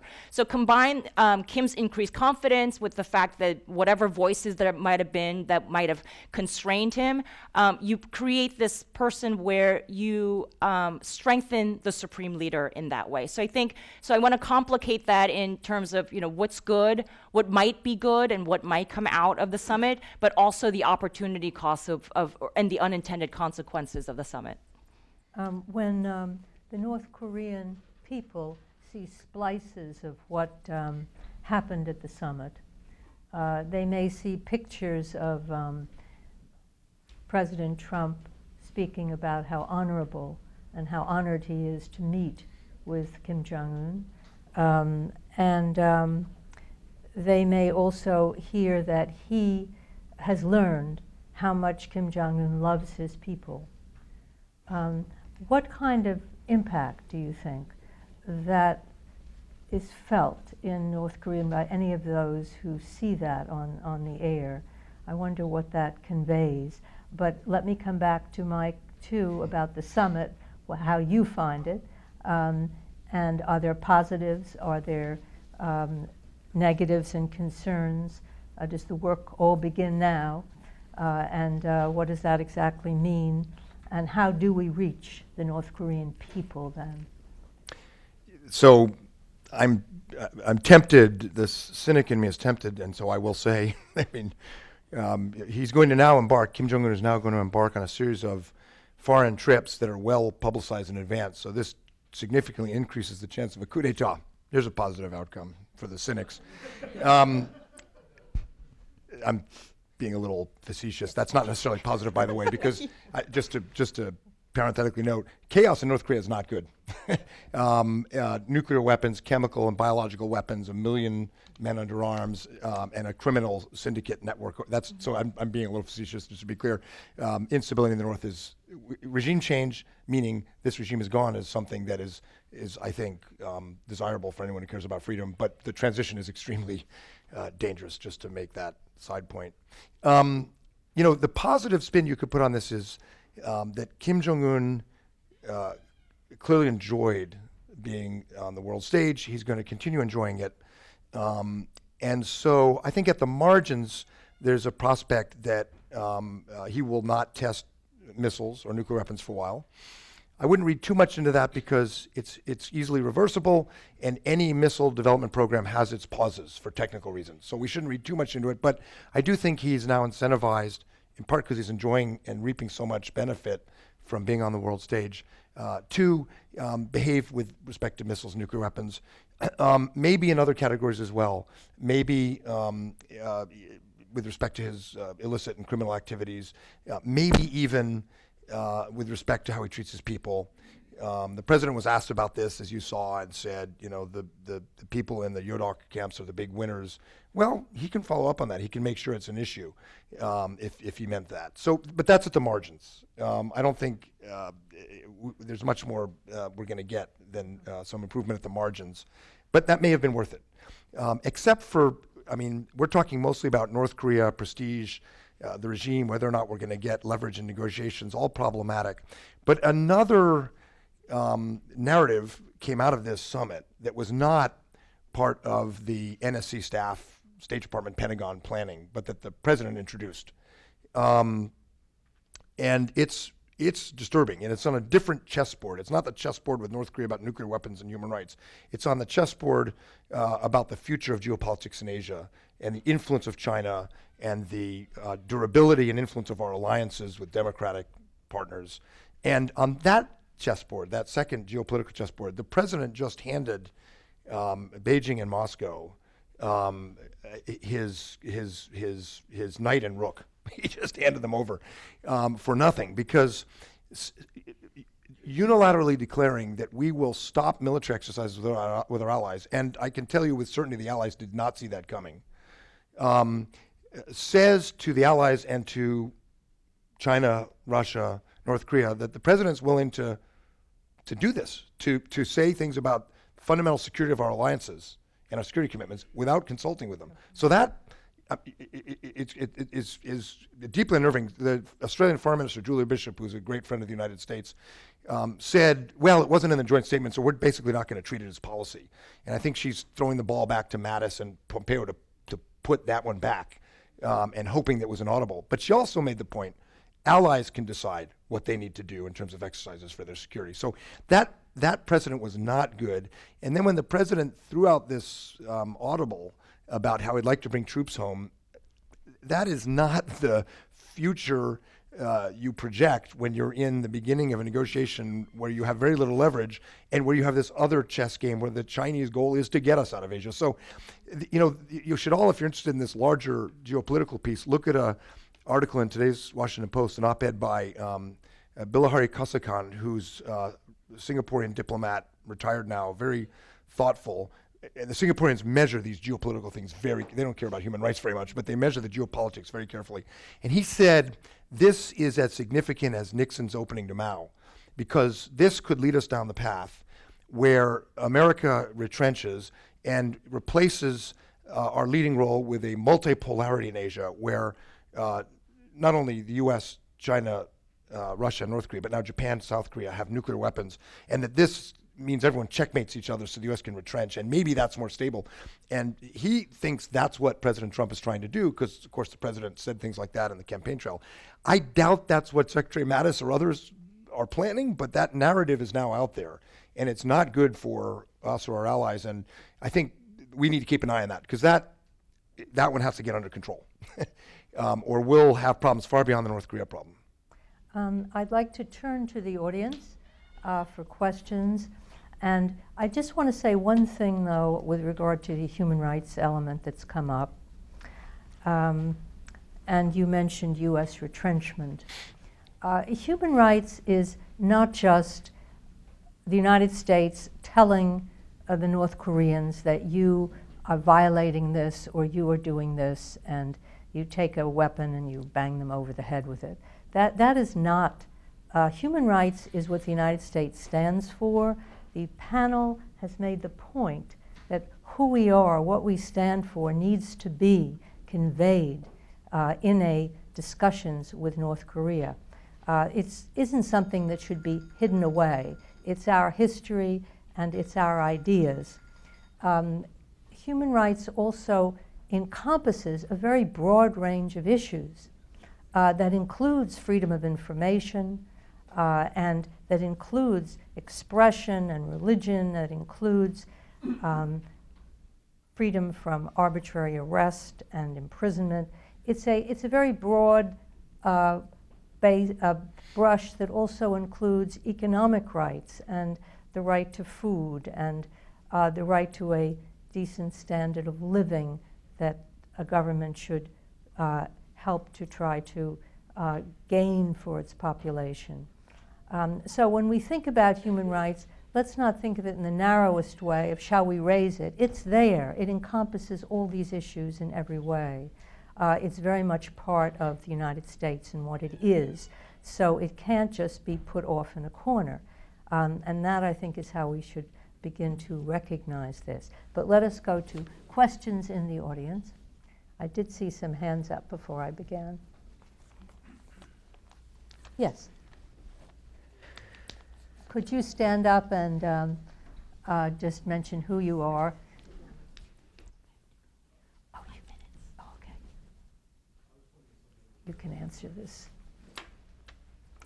So, Chris Walker at the Net. I just wanted to first thank the speakers for really a terrific discussion and ask for their thoughts on this notion that markets and economic development will necessarily lead to the sort of openings and salutary developments, because some of the other countries that have been alluded to, China, Vietnam, Cuba, their regimes have proven to be very adept at using economic opening to refresh their control, in a sense. And so what should we keep in mind as we think through this notion of using markets and economic space as necessarily a way to get even slow political liberalization of the sort that reasonable people would wish to see in North Korea? Jung, would you like to Yes. comment on that? Thank you. Jung Yeah. has to leave shortly. That's the McDonald's theory of foreign relations, where, you know, if the assumption is that if they're open to Western ideas, that somehow we're all going to get along and hold hands. But I think that when we're looking at North Korea, we have to be careful about mirror imaging, and I think the president is, to a great extent, mirror imaging North Korea, in that he's looking at Kim as a businessman who wants acclaim and who wants wealth. The president keeps mentioning wealth and prosperity, financial nation, in Kim being part of this great empire. So I think, you know, on the mirror imaging, we have to be careful that, you know, Kim has other drivers than wealth. He has wealth, and that North Korea, but for Kim, the nuclear weapons are a part of his identity, or is part of his national identity. It's in the Constitution. It's on the stamps. It's in their textbooks. It's on the murals. And I think that, you know, when we're talking about the carrots that we're offering, that we have to keep that in mind. So, you know, there's one of the theories. Bill Brown advances this, is that sanctions and the continual erosion of the state's ability to support itself and support its people creates, it strengthens the markets, the people, the entrepreneurs, the woman who's selling dumplings on the streets, or somebody who's renting out their apartment or their room for, love affairs, or whatever it is that people are doing or engaging in these activities, and that the greater that of their reliance on the state, and the increase in corruption and taking people's hard-earned money away from them, and that will create this combustible mix of people who are going to be very disappointed or protest against Kim Jong Un. This happened in 2009 with the currency reform. It was the first time, one of the few times that we had seen that. Kim probably learned a lesson from 2009, and that you should not mess with people's currency. And that, so that is something that probably lies deep in Kim's mind about. He has to kind of let the markets flourish, but he also has to make sure to maintain that balance of control. Can I briefly touch on that also? I just wanted to, in case Jung Oh, yeah. Would you have to go? Sorry, you're solo. But, All right. but runs out. But I wanted to thank you. Thank you. I meant to also thank Mark Lippert with all of you, and Mike also, because it's been a very knowledgeable, well-informed, sobering, and an excellent panel on these issues, and very principled too. I thought I was going to be the human rights person on the panel, and try to interject that, but I didn't need to because of the three of you, how you've been. So thank you very much, and then we'll take another question. We'll hear a comment from Mike Green, and then we'll close. Well, I thought Jung's earlier point about the necessity of Kim Jong Un and the Kim dynasty in general being at the center of this network was really important. The problem for the North Korean system with introducing real market economics is that market economics are based on competition, and the Kim family can't survive, probably, a situation where people have choices of where they receive their food, their money, and their information. The North Korean leader now talks about Pyongyang, this economic modernization to catch up with nuclear weapons. I strongly suspect, I haven't seen any evidence to the contrary, that what that means is the North Koreans need enough so that they can sort of set up a Potemkin village-like set of Starbucks or McDonald's or theme parks for the elite, and then cash. And the cash, as with the Kaesong industrial project the South Koreans set up, or Mount Kumgang, or our efforts, which were suspended to recover our POW/MIA, all of that was the North Korean demand for us helping them was that we provide cash. And cash went all into the regime, and then they supplement that, of course, with illicit and illegal activities, counterfeiting drugs, prescription drugs, selling illegal drugs, and the rest. They need to open that aperture to maintain cash flow for the leadership, to maintain control of the elite and the Korean People's Army, which means nuclear weapons and missiles for them. The vast majority of North Koreans at subsistence or starvation level, I think, serves the regime in terms of preventing rebellion. Rebellions don't happen generally when people are afraid of being turned into the secret police or starving. They happen when people start getting choices. And so what Kim needs in terms of quote-unquote economic opening is fairly limited. And the tough dilemma for us is, I think, looking forward to unification, we're going to want North Koreans who understand market principles. But then how do we, train or help those people, develop those people without creating an army of cyber warriors, which I think is what is happening at the Pyongyang University of Technology that was set up, or people who know how to manipulate bank accounts and Bitcoin to get cash for the regime. That's our dilemma. Maybe we should take some risk to train those kinds of people and encourage that. But it's not. This is not a sort of turn on the market economic switch and all of a sudden we have change. Thank you. Is there a burning question? Because we have to close, but I do see a hand over there. Let's do that as the last question. Yeah. Hi, thanks for giving me this chance. I'm Seong-ho Kim from Radio Free Asia. I have a quick question. So, like Dr. Green said and other critics said, like the joint statement looks really thin and broad, and it seems like there's not much come out from this summit. So what's gonna happen next between U.S. and North Korea? It seems there will be follow-up meeting this summer anyway. So do you see there will be any progress, and they will eventually talk more details about denuclearization and other stuff? Thank you.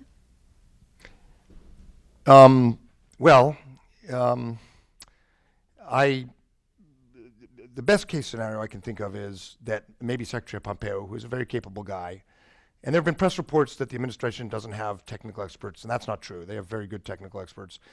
So the best case scenario is Secretary Pompeo sits down with his counterpart, to be determined, by the way. We don't know who that is. And Kim Jong Un is enjoying this enough that he gives something more concrete that we saw in the joint statement. A lot of us who've been in these negotiations say the real test will be, will they turn over or will they agree to a declaration? In other words, an inventory of what they have. You can't negotiate the terms of denuclearization if the other side doesn't tell you what they have. We have some idea from our intelligence, but that's the first step. Confession is the first step. It doesn't mean they'll denuclearize, but they never did it in the agreed framework with Clinton. They never did it in the six-party talks with us, despite saying they would. That's the best case scenario. At least it shows there's some traction. I would say that's a 10 or 20% chance at best. I think the more likely scenario is that Secretary Pompeo has a really hard time because he doesn't have the leverage he needs. The fact that we're keeping sanctions on is good, and the administration's sanctions announcement last September was very impressive, very strong. But North Korea does 90% of its trade with China. And as we heard from Senator Markey already, the Chinese are backing off. So I think he'll have, and then the president's statement about exercises and troops, he'll have a hard time. I suspect he won't get much. maybe the North Koreans will be clever and give him a kind of fig leaf, blowing up a rocket testing facility they don't need or that's not critical to their program. We might see that. It's possible the president could say, I'm done, I'm out of here, we're going back to maximum pressure and fire and fury. I think that would be very unlikely, actually. I think it would be very hard to get a coalition is hard to put together, and the administration did a good job, actually, putting together a coalition. Once you do what we just saw, it's very hard to put that coalition back together because the expectations that most of us in this room have, or maybe the Japanese have, or the Korean defense establishment has for verification, Chinese and Russians don't care about that. They will blame us. So it'll be very hard, I think, for the president to go back to maximum pressure. And politically, I suspect he won't want to. I was in the NSC staff. I was not in the domestic side of the White House. I don't have a license to comment on domestic politics. But my impression is that politically for the president, this is playing pretty well. If you watch Fox News, if you listen to candidates who ran with his support. And so I don't see him wanting to, for political reasons, reverse this momentum, certainly not before the midterms. So I think we'll probably muddle along. And I suspect that somewhere down the road, this will probably end up like the agreed framework, like the six-party talks. When the North Koreans are ready again, they'll test, they'll ask for a higher price, and we'll be back to the same old dilemma. I'm afraid. It's not 100% certain, but I think that's certainly the pattern. And I don't see the difference this time that would break that pattern. Although maybe we can get a little bit of traction. Maybe we'll see. It's all to Pompeo now, and God help him, and I hope he succeeds. There are always opportunities when a negotiation begins, but I think it's important that we're all aware, and I think the panel has made us more aware of what we're dealing with. The nature of the North Korean regime, a 70-year-old enclosed dictatorship, trying to find some ways of opening that and beginning a road towards some sort of relationship. I think that's a good place to start, and there's a lot of work that'll need to be done now, and I think that everybody here can contribute to that work. There are going to be so many phases to where we are that the kinds of issues and concerns everyone has, it's a good time to begin to make them known. Let us thank the panel in spirit and in person.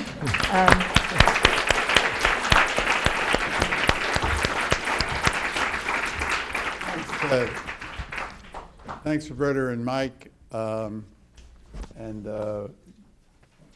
Mark and Jung Pak, who were really excellent. This is a very sobering discussion, and I want to thank them for it. It's a great way to get started. I made some comments in the beginning about the groups and the people that we're honoring today. We're now going to hear from them, and I want to call upon Lynn Lee to introduce the next panel. And just to let you know that Lynn oversees the grants program that the NED has for human rights in North Korea.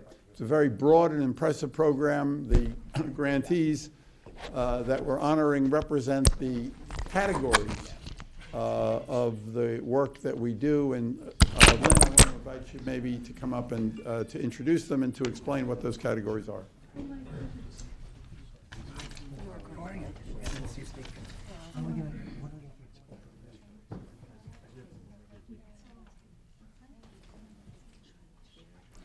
Thank you, Carl, for the introduction.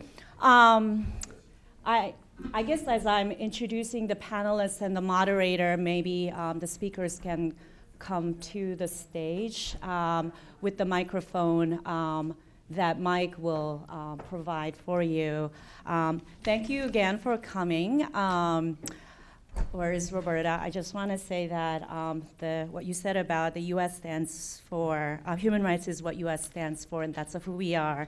It's our history and ideas that really resonated with me, so thank you. And I think this is why we're doing what we're doing and why we have these wonderful organizations here that we're honoring. Carl Gershman and a number of other speakers provided detailed introductions to our four awardees, and you also have the descriptions of their work and bios of the speakers. So I think I'm just going to make a very quick comment about each speaker who will come forward, and then introduce our moderator so that Josh can have more time for this discussion and perhaps take some questions from the audience. Can I ask Seong-ju to come forward? Okay, never mind. Before Seong-ju comes up, I just want to say that this panel is going to be about the civil society effort to engage with North Korean people and empower them to determine their future for themselves. So the North Korean human rights movement has been really working for the advancement of human rights of North Korean people for the last 20 years. And here are some of the wonderful organizations who've been part of that movement. And so I just want to start with Seong-ju Lee, who's here, sitting next to Josh. He is a defector and author of the book called Every Falling Star, The True Story of How I Survived and Escaped North Korea. It's a wonderful book. I hope you'll have a chance to read it. He's been with Citizens Alliance for North Korean Human Rights for many years.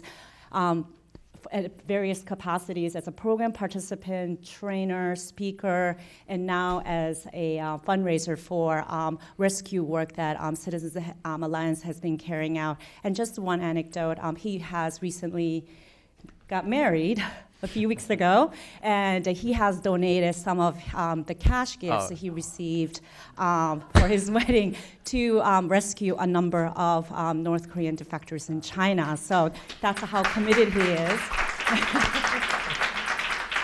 to human rights in North Korea. And the next person I want to introduce, and perhaps he doesn't need an introduction because you have seen him and you remember him from the 2018 State of Union. Seong-ho, who's Seong-ho, could you raise your hand so that would So Seong-ho and I met in 2009, and I was really impressed by his story of defection, despite that he's physically disabled. He's missing an arm and leg from a train accident in North Korea. But what he said was his vision was to work with young defectors to turn from feeling like victims to defenders of North Korean people. So in 2010, he and other young defectors decided that they would start an organization to empower themselves as well as the other young North Koreans to become voices, advocates, and defenders of North Korean people. And his organization now is one of the leading defector-run organizations in South Korea. So please welcome Seong-ho. And Mr. Lee Kwang-bak is the president of Unification Media Group. It's a consortium of what were previously known as Radio Free Chosun, Open Radio North Korea, and Daily NK. It's a very special media organization because they provide timely and reliable news into North Korea for North Korean people through radio, but they also share with international community the voices of North Korean people, their thoughts and their opinions through its online newspaper, Daily NK. So they have this comprehensive cycle of providing information to the international community as well as inside North Korea. And I just want to mention that he was one of the first activists to advocate for and begin the free flow of information effort for North Korean people. So, Mr. Lee Kwang-bak, welcome.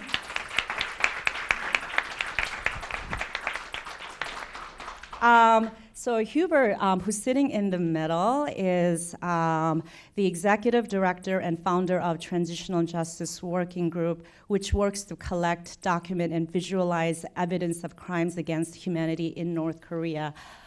He was inspired by the COI report, which recommended the need for a groundwork to lay the groundwork for creating advanced frameworks to address human rights violations and advocating for justice and the rights of North Korean victims.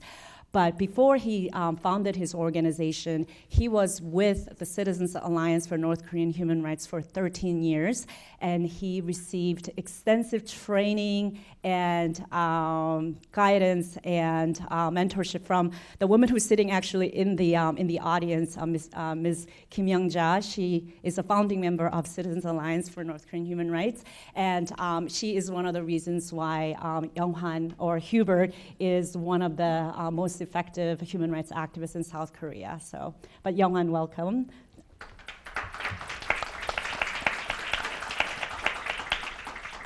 So now to the moderator. This panel will be moderated by Josh Brogan, who is a columnist for the Global Opinions section of the Washington Post and a political analyst with CNN. Previously, he has covered foreign policy and national security for Bloomberg View, Newsweek, The Daily Beast, Foreign Policy Magazine, Congressional Quarterly, Federal Computer Week magazine, and the Asahi Shimbun, which is a Japanese newspaper.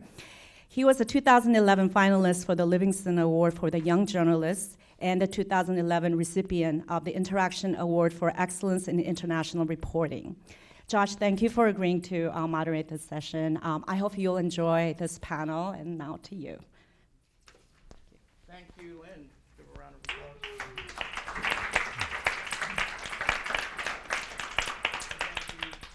Is this on? Can you hear me? All right, thanks, Lynn. Thank you, Carl and Jane and Jody and everybody else at NED who has worked not just to put on today's program, but works every day to elevate these important issues and help governments, academics, activists, and journalists do their jobs. And I can personally attest to the value of that work. You know, I don't think it's a particularly controversial thing to say that, you know, right now these values are, and these programs and these institutions are facing challenges and even under attack, both abroad and here at home. And you know, when we look at the Trump administration, we cover the Trump administration, I think a fair word to use would be is inconsistent, okay? We have many positions related to human rights in the administration simply not filled. We have conflicting statements coming from senior officials.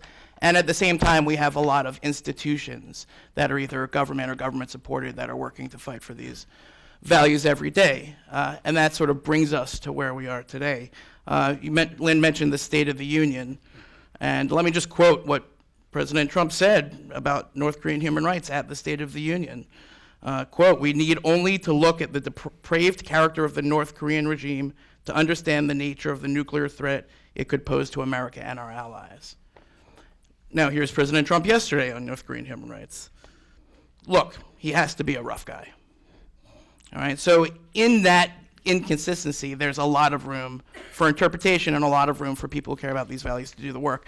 I want to use this panel to build on what we heard earlier this morning, and we heard, I identified a few key questions. One, does our current engagement with the Kim regime benefit the North Korean people by bringing them prosperity that will increase their standard of living?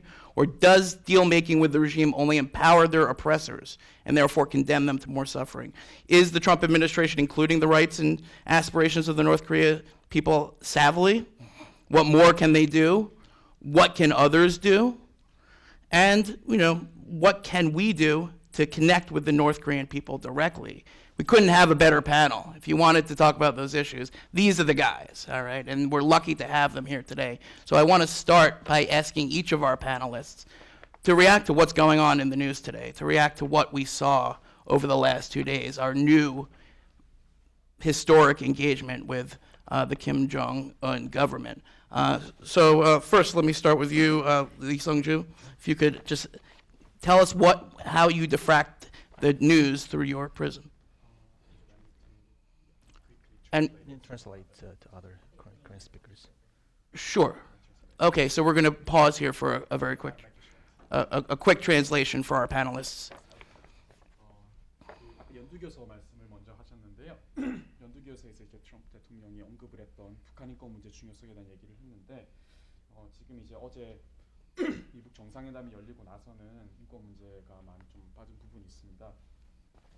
그래서 이제 북한에 대한 이제 개입이나 어떤 뭐 지원 이런 것들이 과연 북한의 전체 주민들에게 실제 도움이 될 것이라고 생각을 하는지 아니면 북한 정권에만 도움이 되고 오히려 상황이 더 나빠지도록 하는 과정으로 갈지 그런 생각들이 다 다를 수가 있겠습니다. 우리가 이제 그런 좋은 변화를 가져오기 위해서 무엇을 할 수 있을지 또 다른 사람들이 또 무엇을 할 수 있을지 그런 것들을 좀 살펴보려고 합니다. 그래서 최근에 이제 북한을 둘러싼 관계들이 바뀌고 있는 상황에서 요즘 느끼고 있는 생각들을 각자 좀 들어보려고 합니다. Perfect. All right. Please. Before I came here, I read North Korean newspapers through internet.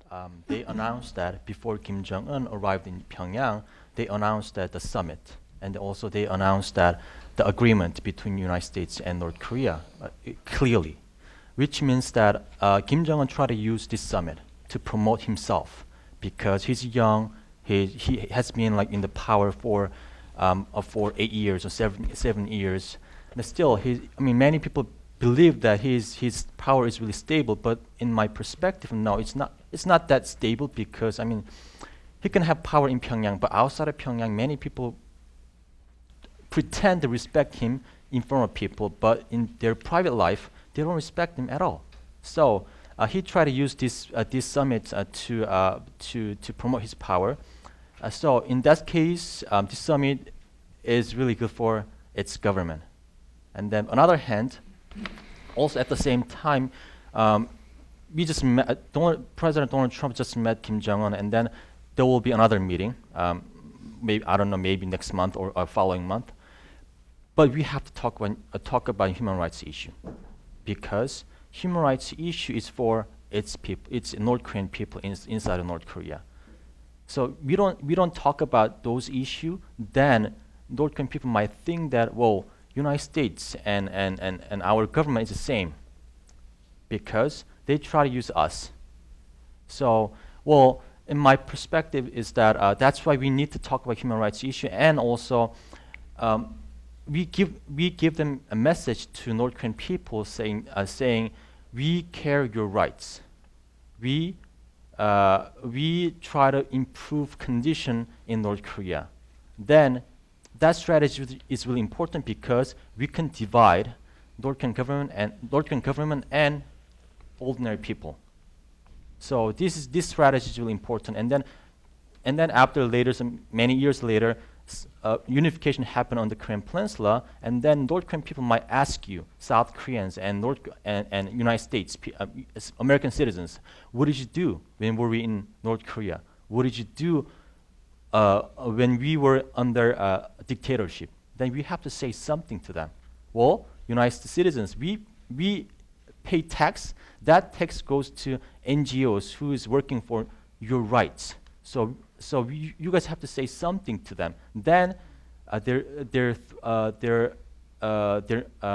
frustration goes to its own government, Kim Jong Un regime, not to us. Then we can be friends with them easily. So that's my opinion.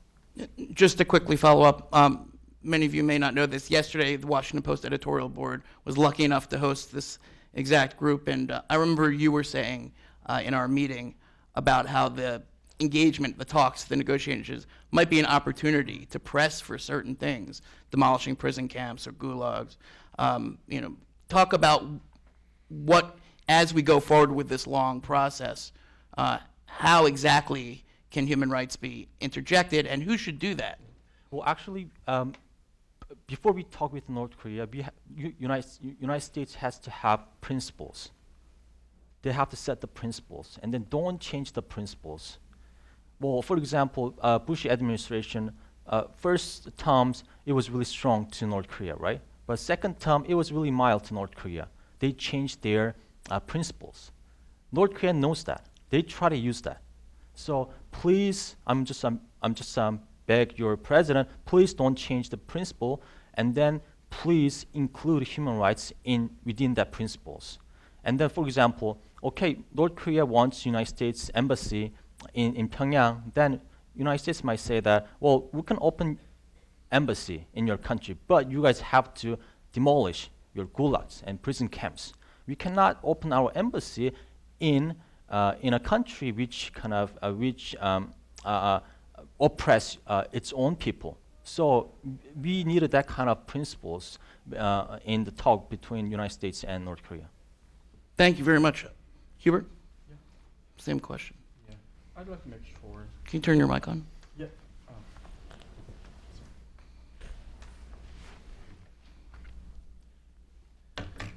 I'd like to make it sure, yeah, for other speakers here.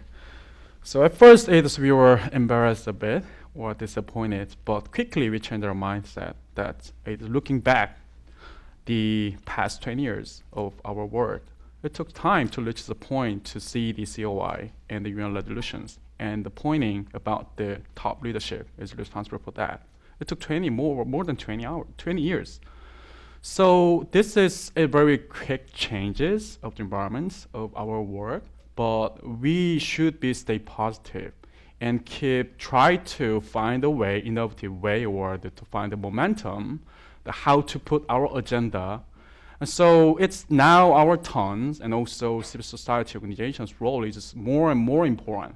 And also the more important role can be expected from the media outlets to keep raising the issues, and that not yet the agenda is dropped from the table in the following discussions. Can I ask you to talk a little bit more about transitional justice?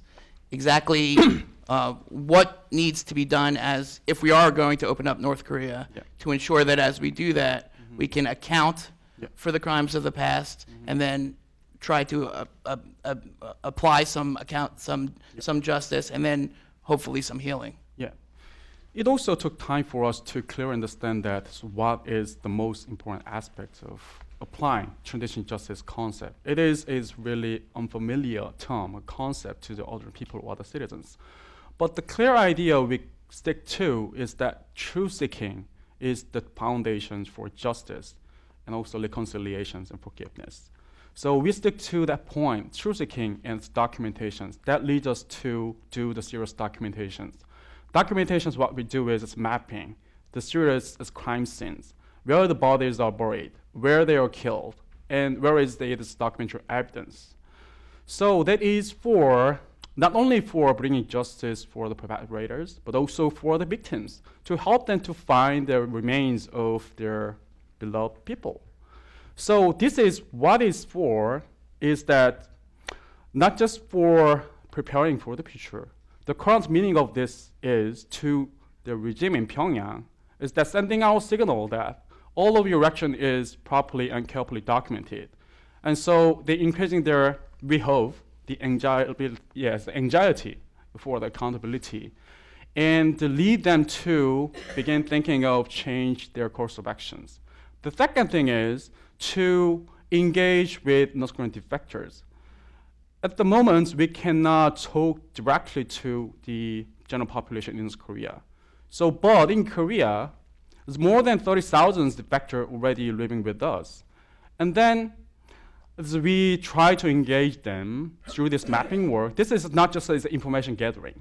This is awareness raising process that to help them to understand they are the right holders. They have the right to demand something now and in the future. Yeah, that's our goal and approach this. Thank you. Thank you. Seong-ho, you were at the State of the Union. I think you also met with Vice President Pence when I was there in South Korea around the Olympics. Now, as you see the U.S. policy moving very, very quickly, how do you analyze that situation?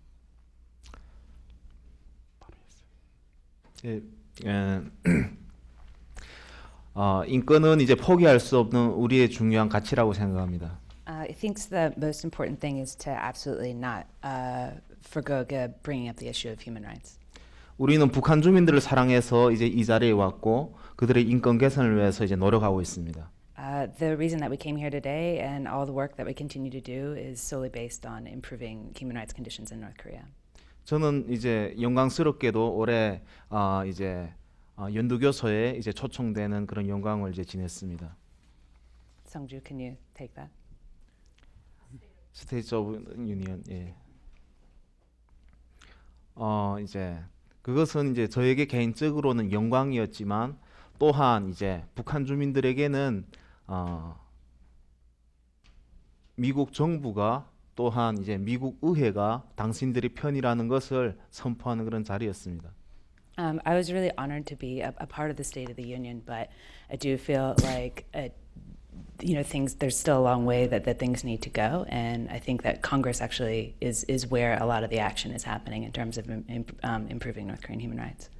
저는 이번 싱가포르 회담을 보면서 이제 생각든 것이 있습니다. As far as the issue in Singapore goes with Trump and Kim Jong Un, I have some thoughts on that. 북한 인권의 이제 그 책임자인 이제 김정은이 가장 두려워하는 것이 무엇인가? What is the most important thing that we need to think about in terms of human rights regarding Kim Jong Un? 역시 인권이라는 사실을 알게 되었습니다. Yeah, human rights is very important.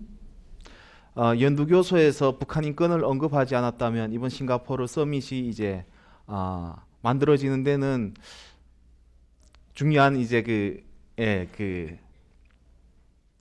이번 서밋이 이제 만들어진 데에는 이제 연두교소에서 했던 그 인권 문제가 중요한 그 위치를 차지했다고 생각합니다. Good. Yeah. Or Seong-ho. Well, Donald Trump mentioned the human rights issue in a State Union address, which was really important role in this summit. 그래서 이 시점에서 우리가 이제 무엇을 봐야 하는가 하는 거죠. So what do we have to do at this point about that issue? 북한의 이제 김정은이냐 아니면 2,500만의 이제 북한 주민들이냐. Is this solely about Kim Jong Un, or is it about the 25 million people that are currently living in North Korea?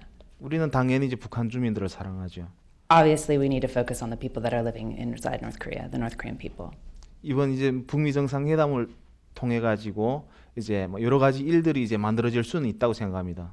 We can use this summit as an opportunity to galvanize attention and keep shining the light on the North Korean people, these 25 million citizens. 핵 폐기는 당연히 해야 되는 것이었고요. Of course, we have to press them on denuclearization and giving up their nuclear arsenal. 미국과 이제 국제사회가 북한 당국에 뭐 대한 지원이라든가 이것이 인권 유린이 지속되는데 이어지는 데 쓰이면 안 된다고 생각합니다. Yeah, Seong-ho. Well, this summit has to be used by North Korea in order to oppress their own people. 과거에도 이제 뭐 많은 지원들이 이루어졌지만 저희처럼 뭐 시골에 있는 사람들이 혜택을 볼 수 있는 것은 아니었다는 것은 분명합니다. North Korea has received packages and aid in the past, and this has not gone to people that are living in the far-flung provinces. This is going predominantly to people in Pyongyang or major cities. So again, that's something that needs to be considered, depending on what happens going forward. 우리는 이제 그것을 중요하게 볼 필요가 있고요. We really, this is a very, very important thing that we need to focus on, no matter what happens. 그리고 이제 이번 서밋에 이제 그 김정은이 싱가포르에 오게 된 또 하나의 이유가 있습니다. And there's actually another reason that Kim Jong Un came to Singapore as well that I'd like to mention. 북한의 이제 김정은은 이제 그 정책에 이제 실패를 했죠. To some extent, it's because 누구 실패했다고요? 정책 실패. Kim Jong Un 실패. 그러니까 북한 주민들에게 이제 5년 안에 먹는 문제를 해결하고 하겠다고 이제 약속했었습니다. The reason that I feel that Kim Jong Un came to this summit partially is because his policies have failed. He has yet to ameliorate the food insecurity problem for the North Korean people. 그러나 이제 북한은 계속 어려운 상황에 처하게 되었고. North Korea continues to be, an impoverished country, and people are living in pretty ghastly conditions. 어떻게 해서나 그것을 이제 풀어야만 하는 이제 숙제를 안고 있습니다. So it's incumbent upon us to use this summit and think about this to figure that out. And Kim Jong Un is also under that same pressure.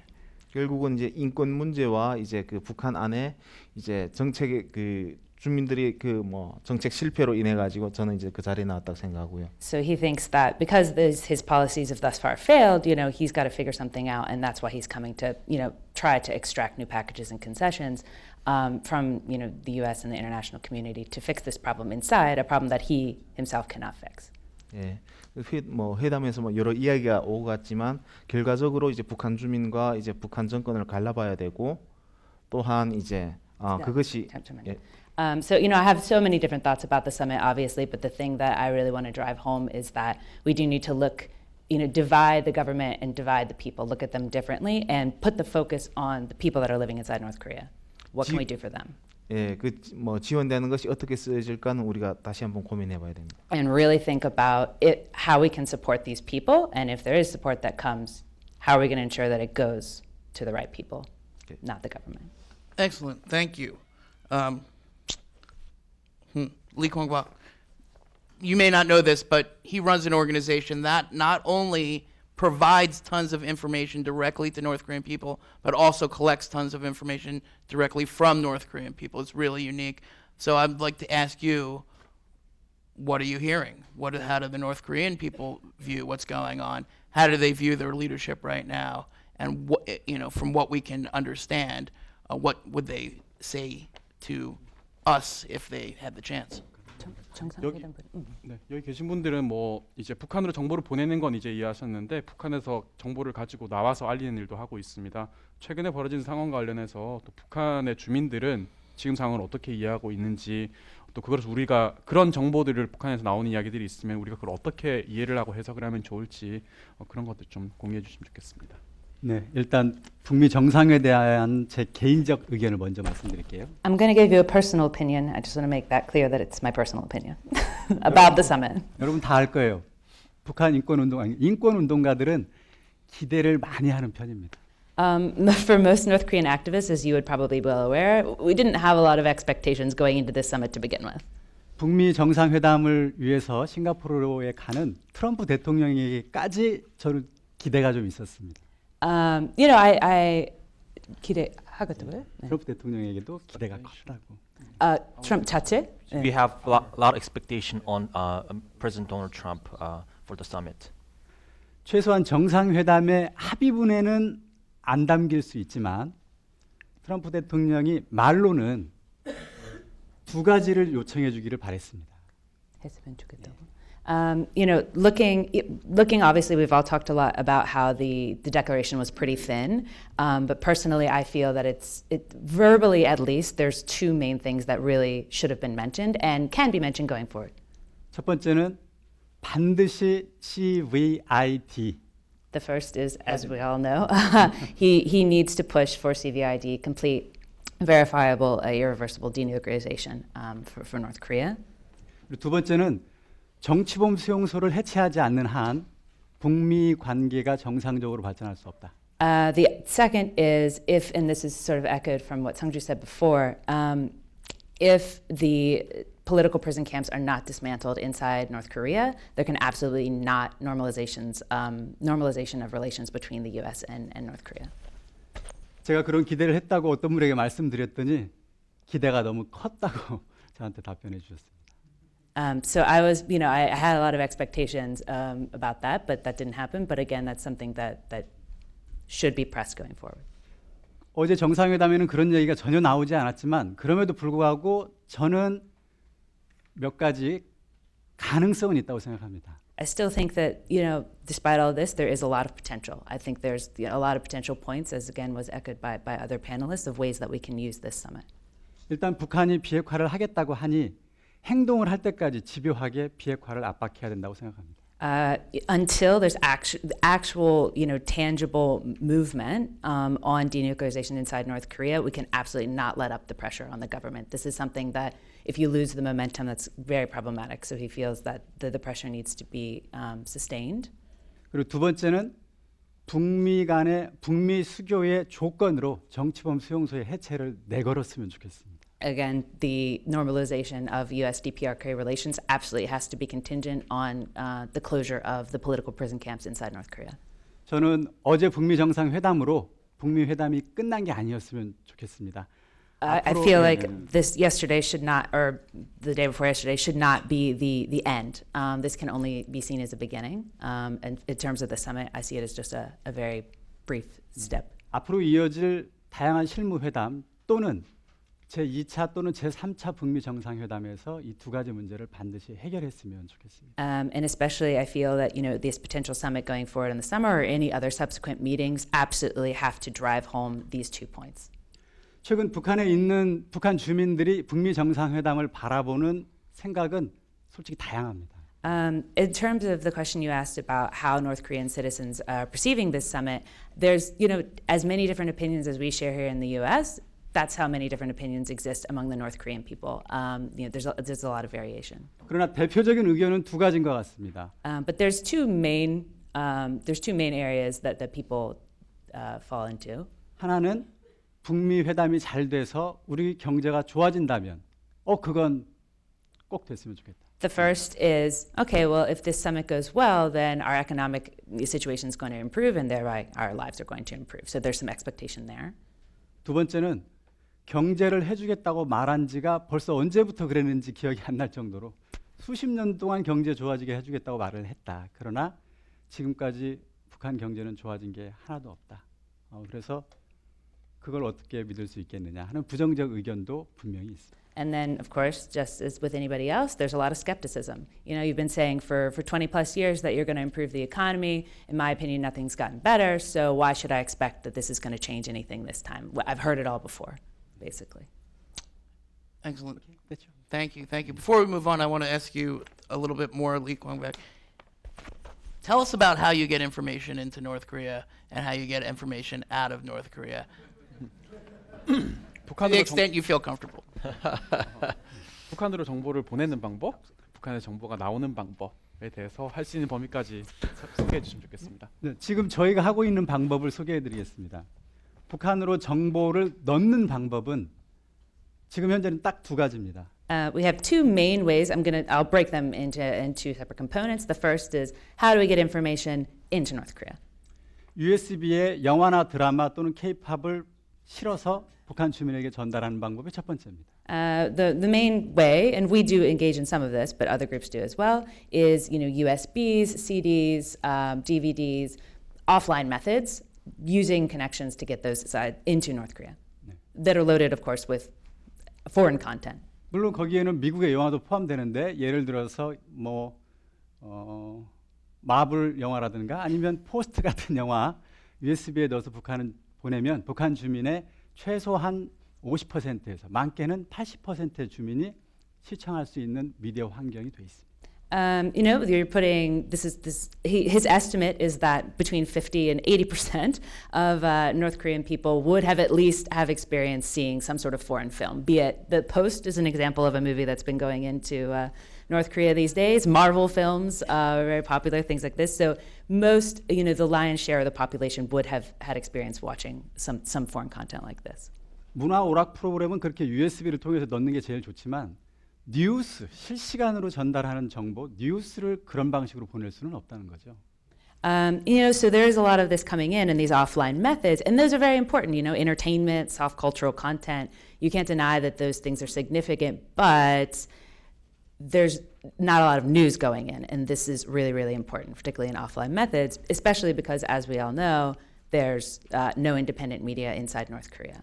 뉴스라든가 아니면 인권, 민주주의 같은 이른바 교육 프로그램들은 현재는 라디오를 통해서 제공하는 방법이 가장 일반적입니다. And so this is where the radio comes in, especially for getting civil society building content, things that focus on democratic ideals.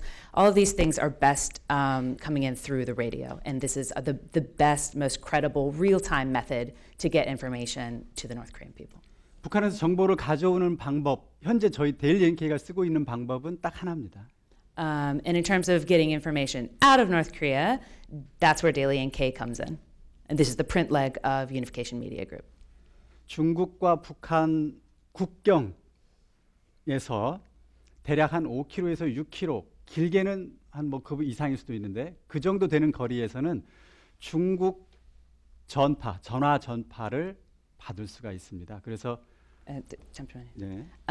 So the main way that we're communicating with these citizen journalists inside North Korea, these are people that are living in border areas. They're using smuggled Chinese phones to connect to cell phone towers on the border in China, with a range of about 5 to 6 kilometers. That can depend. That's how they're communicating with the outside world. These are not North Korean phones. These are smuggled illegal phones.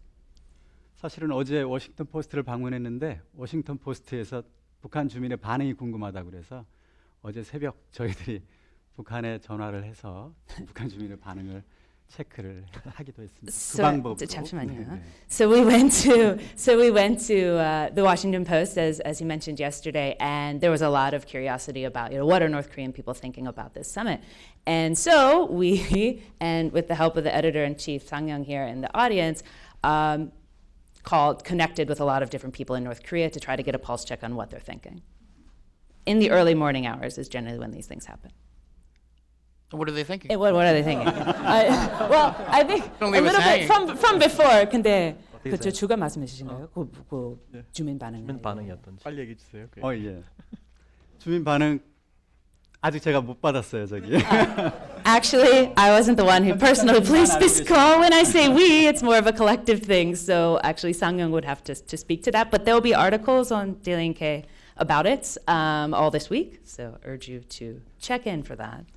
Okay, stay tuned. Stay tuned.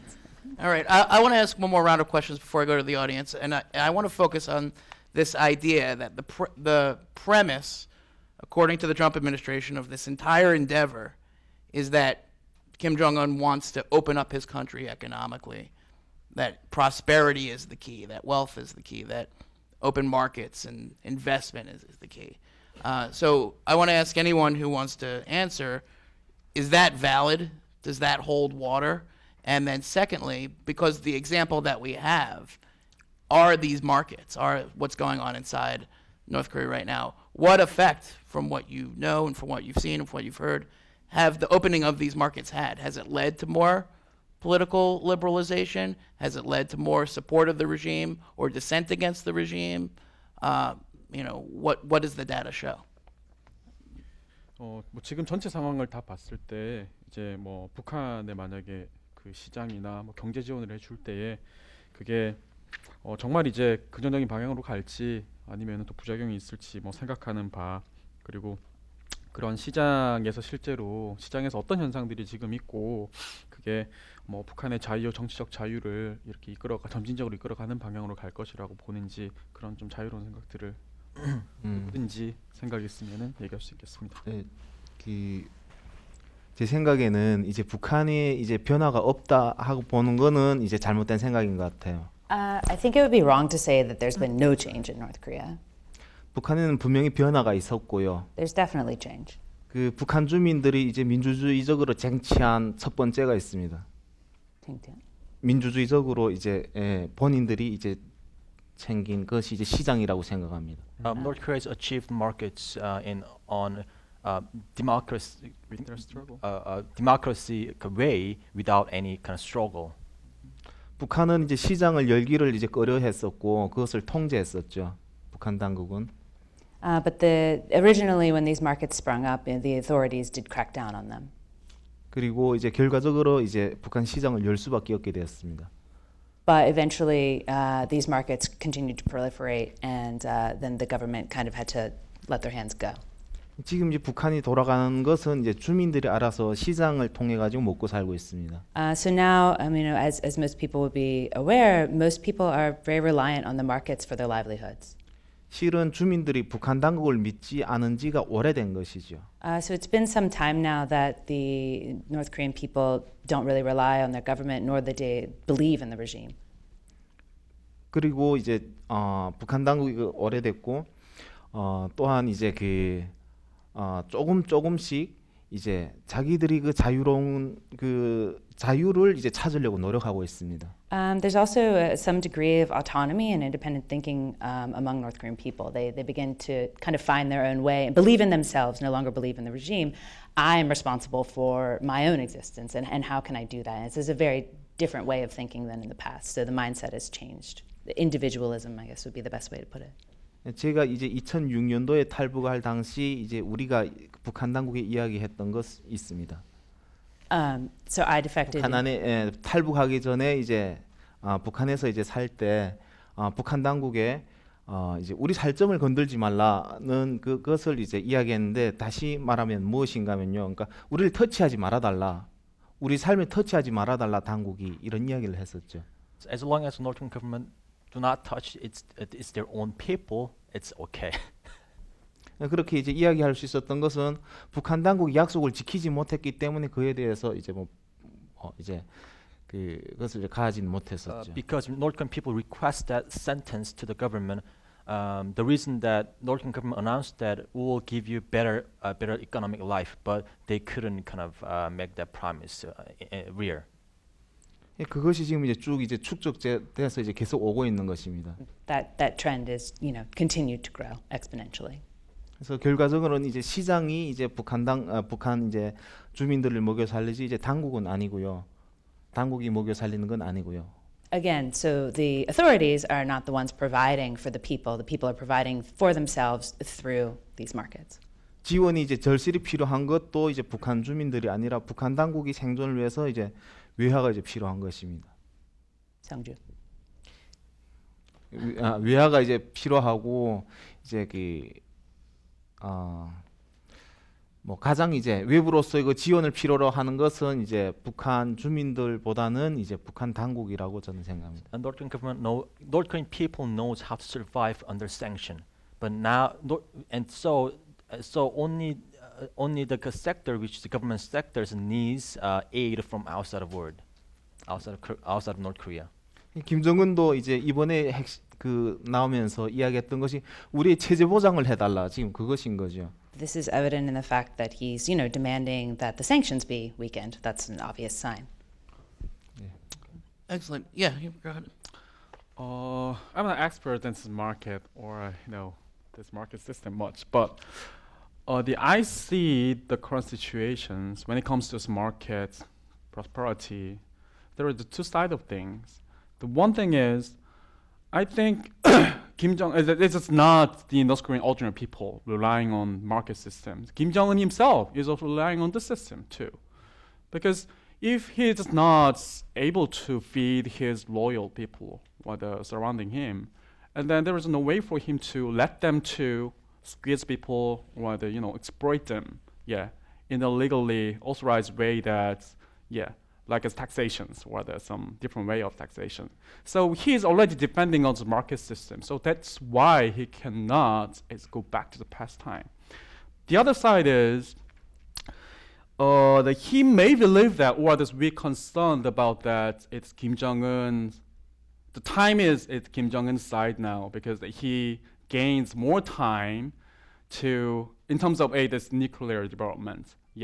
He just saves more time to have the second, the chance for that. But in a market system, or just, internally in North Korea, it might be the opposite because the North Korean people, other people also have much increased expectations. That they would be benefit soon, quickly from the summits. And so the increased expectations becomes quickly the political burden. People would be gradually or rather quickly impatient that nothing will gain, and then they would begin complaining or the dissatisfactions would be widespread. So in that sense, some delay of the provisions of the big money to the country, and then Kim Jong would be more and more desperate to manage his power to his people. So that's my thought. Fascinating. So you're saying, so we have a conventional wisdom in Washington that, time is on Kim Jong Un's side. You're saying that might not necessarily be the case because now he's under domestic pressure to produce results. It's fascinating. We heard earlier today from Mike Green that, people assume that the Trump administration wants to go quickly, but actually it might be in President Trump's political benefit to drag it out. So I think it's a useful counterpart to sort of challenging our assumptions about who wants to do what. Please. Well, so many people think that market leads to political change. Economic achievement can lead a political change, but I believe that it doesn't always lead political change. Because one country can be changed. There are two things. First of all, people. First of all, alternative ideology. But North Korea, there is no alternative ideology. It's communist states. It's dictatorship. There is no democracy. That's why we have to send information about democracy and about human rights into North Korea That's my one thing. And then also, the second one is that Kim Jong Un comes to a summit because I believe that he has strong kind of riots, not riots, strong kind of resentment from people, because Kim Jong Un hasn't solved economic kind of depression in North Korea. So that's why he came to a summit, because there's two things. First one is that without solving economic depression in North Korea, he will lose power, because you can see that 2009 there was a currency reform. Then Kim Jong Un faced Kim Jong Il time. Also, Kim Jong Un knew that they faced a huge kind of what is it? The turmoil, not turmoil. A huge kind of so many bad feelings from people towards their own government. So Kim Jong Un knows that. So that's why he has to solve economic problem in North Korea. That's why he needs some talk. But he never give up on his political power, like China. China has really good economy, right? But still, it's one party system. So North Korea thinks like that. So we'll see. Down the road, who knows? So, but I think Kim Jong Un never give up on his political power. So as long as there is political camps, also as long as there is the 3-generation punishment policy. If you made a mistake towards government, you will be punished by the government, also your parents or your son as well.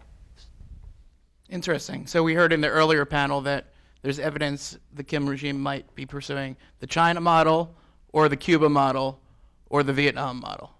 Those are 3 very different models, and they lead to 3 very different conclusions about what to do. Lee Kwang-bak, you want to talk about the markets and the economy inside North Korea? 북한의 경제가 발전하면 북한 주민의 인권 상황도 나아질 가능성이 저는 매우 높다고 생각합니다. I feel especially that if the economic situation improves inside North Korea, then the situation of human rights has a lot of potential to improve too. I see that possibility as very high.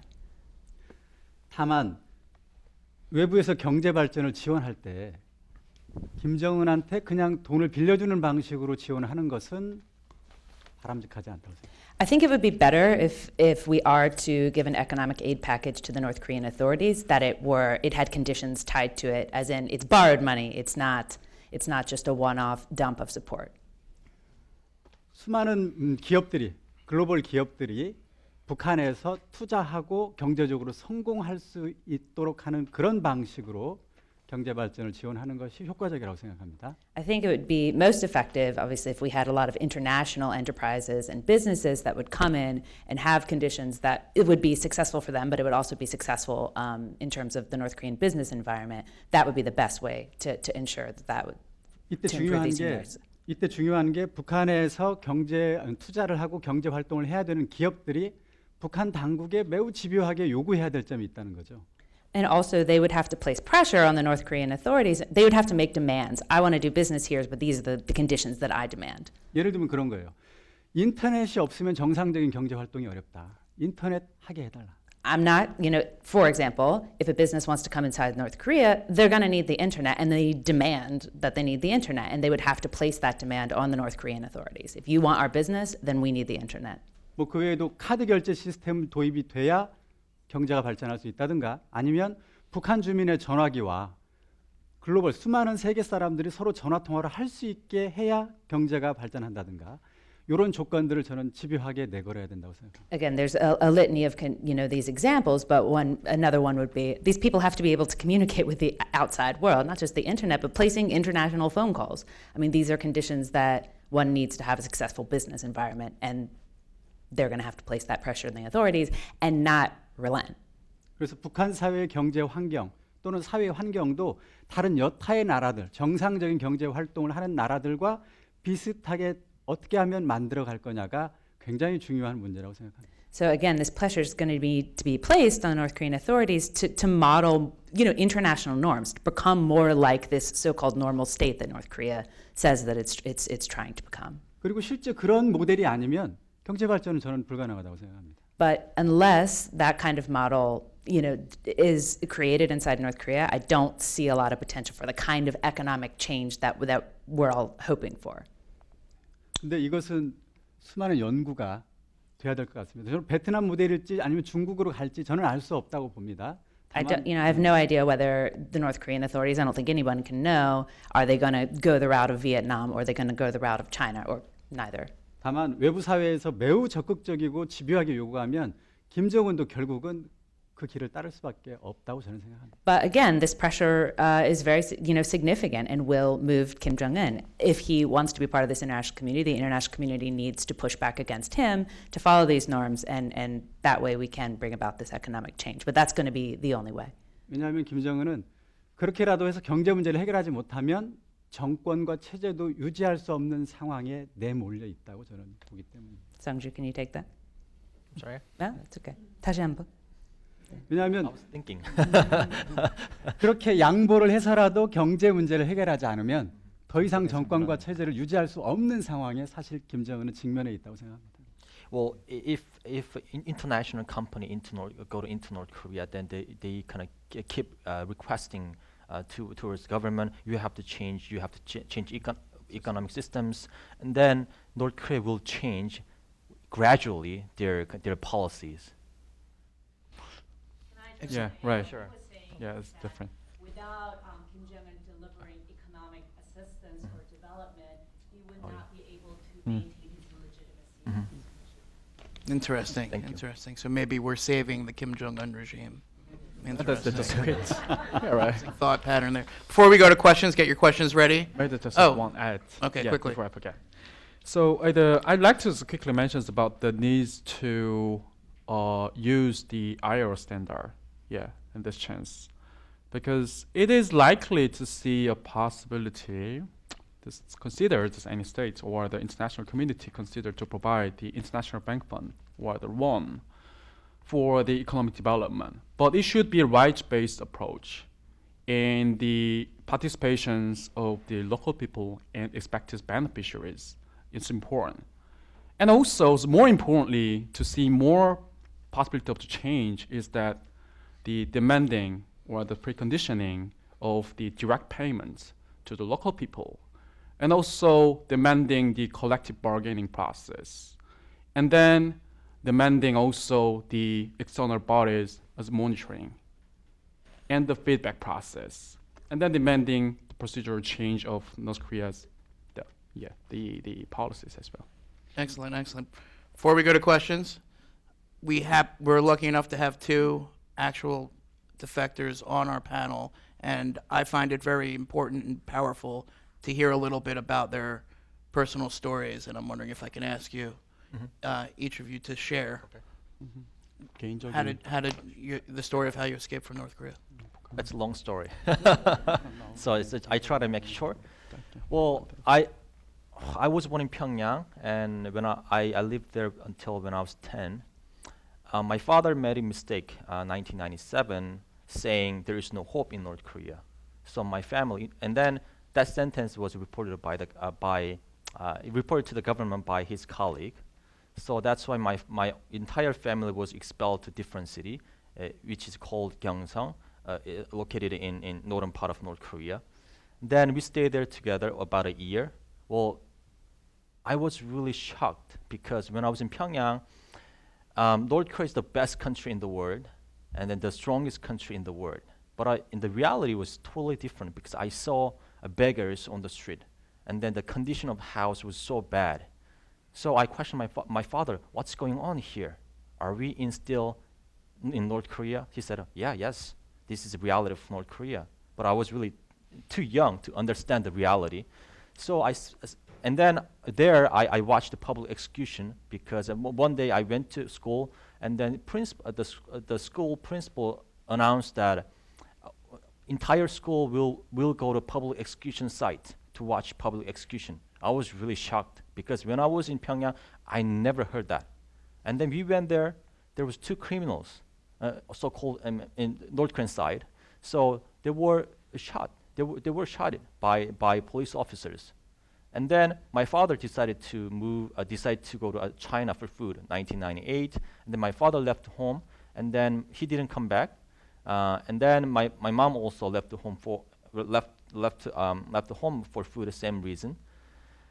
Then since then I don't know where she is now. So I'm looking for her. That's why I'm working with the Citizens Alliance for North Korean Human Rights to rescue North Korean defectors suffering in China. So and then I spent 4 years on the street with my friends, and my main business was pickpocketing. Pickpocketing was my main business. So because that time I didn't have any choice. So during the day we went to markets to steal something from merchants. Also we helped the merchants. And then during the night we went to the train station to sleep over there. And then there was a prayer every night before we go to sleep. We want to see more death bodies next morning, because in the morning usually police officers come to a train station and then they kick the people who is sleeping, and then there are 2 dead bodies in every morning, and then the police officer picked us, guys, you have to move these bodies to a certain place, and we had to move that bodies to a certain place. Then they give us like corn bread. So that's why our prayer was like that. We want to see more dead bodies next morning. So I spent 4 years on the street, and I lost 2 brothers, 2 friends on the street. 1999, his name's Myung-chul, and 2001, I lost another one. His name was Yong-bum. And then my father, he got to South Korea. He managed to come to South Korea 1999, and then he tried to bring me to South Korea, sending brokers. So my father sent he sent 7 brokers to North Korea. 7th broker found me in North Korea. And then I crossed border with them. First broker bribed the soldier who was protecting border. So money talks, even in North Korea. And then I went to China by crossing border. The river, I swam. And then I went to Yanji, which is a Chinese city in China. And then I met another broker. He made a South Korean fake passport. So my father paid a lot of money on me to bring me to South Korea. So it was $25,000 US. That time it was 2002. So whenever I made a mistake in front of my father, he keeps saying, "The son, you are really expensive. Remember, don't screw it up. Study hard." So and then I went to airport in Daren. And then there was a woman who was checking passport. She was broker as well. I went to first gate, and then she looked at my passport, and then she gave me a sign, "You go." So she was part of broker group. And then I got to South Korea, and then I saw my father. Between that, it was a long story. I met my father, and then we cried. And then I tried to adjust to South Korea. I finished my I studied. I went to high school there, and then I also went to a university there, and then I completed my bachelor in South Korea, bachelor degree in South Korea. Also, I went to I did an MA in United Kingdom on scholarship, UK government, and then also I will start my PhD program from this September in United States on a Fulbright scholarship. So I will go to George Mason, study in conflict analysis and resolution from this September. So I'm really thankful to U.S. citizen, because I'm studying on your money. Thank you.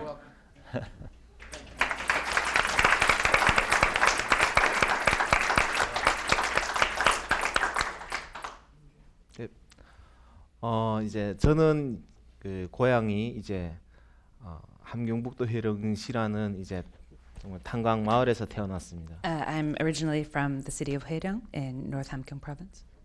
뭐 외국에서 태어난지야 뭐 저도 알 수가 없죠. 이제 더 좋은 이제 남한 땅에서 태어났으면 좋았을 텐데 이제 저는 이제 그곳에서 태어났습니다. Seong-ho. Well, I don't know why I was born there. So I hope to born in South Korea. 저는 어렸을 때 이제 행복과 이제 평등에 대해서 이제 배웠던 기억이 납니다. 행복함과 When I was 평등. young, I was taught by the government about happiness and equality. 근데 이제 그 평등한 그 북한 땅에서 저는 이제 평양에 한 번도 못 가봤습니다. Despite hearing about this talk of equality, I was never allowed to go to Pyongyang. 왜냐하면 아무나 들어갈 수가 없는 것이죠. Nobody can go there unless you're, a citizen of Pyongyang. 김일성 신이 있고 김정일 이제 김정은이 있기 때문에 저희는 못 갑니다.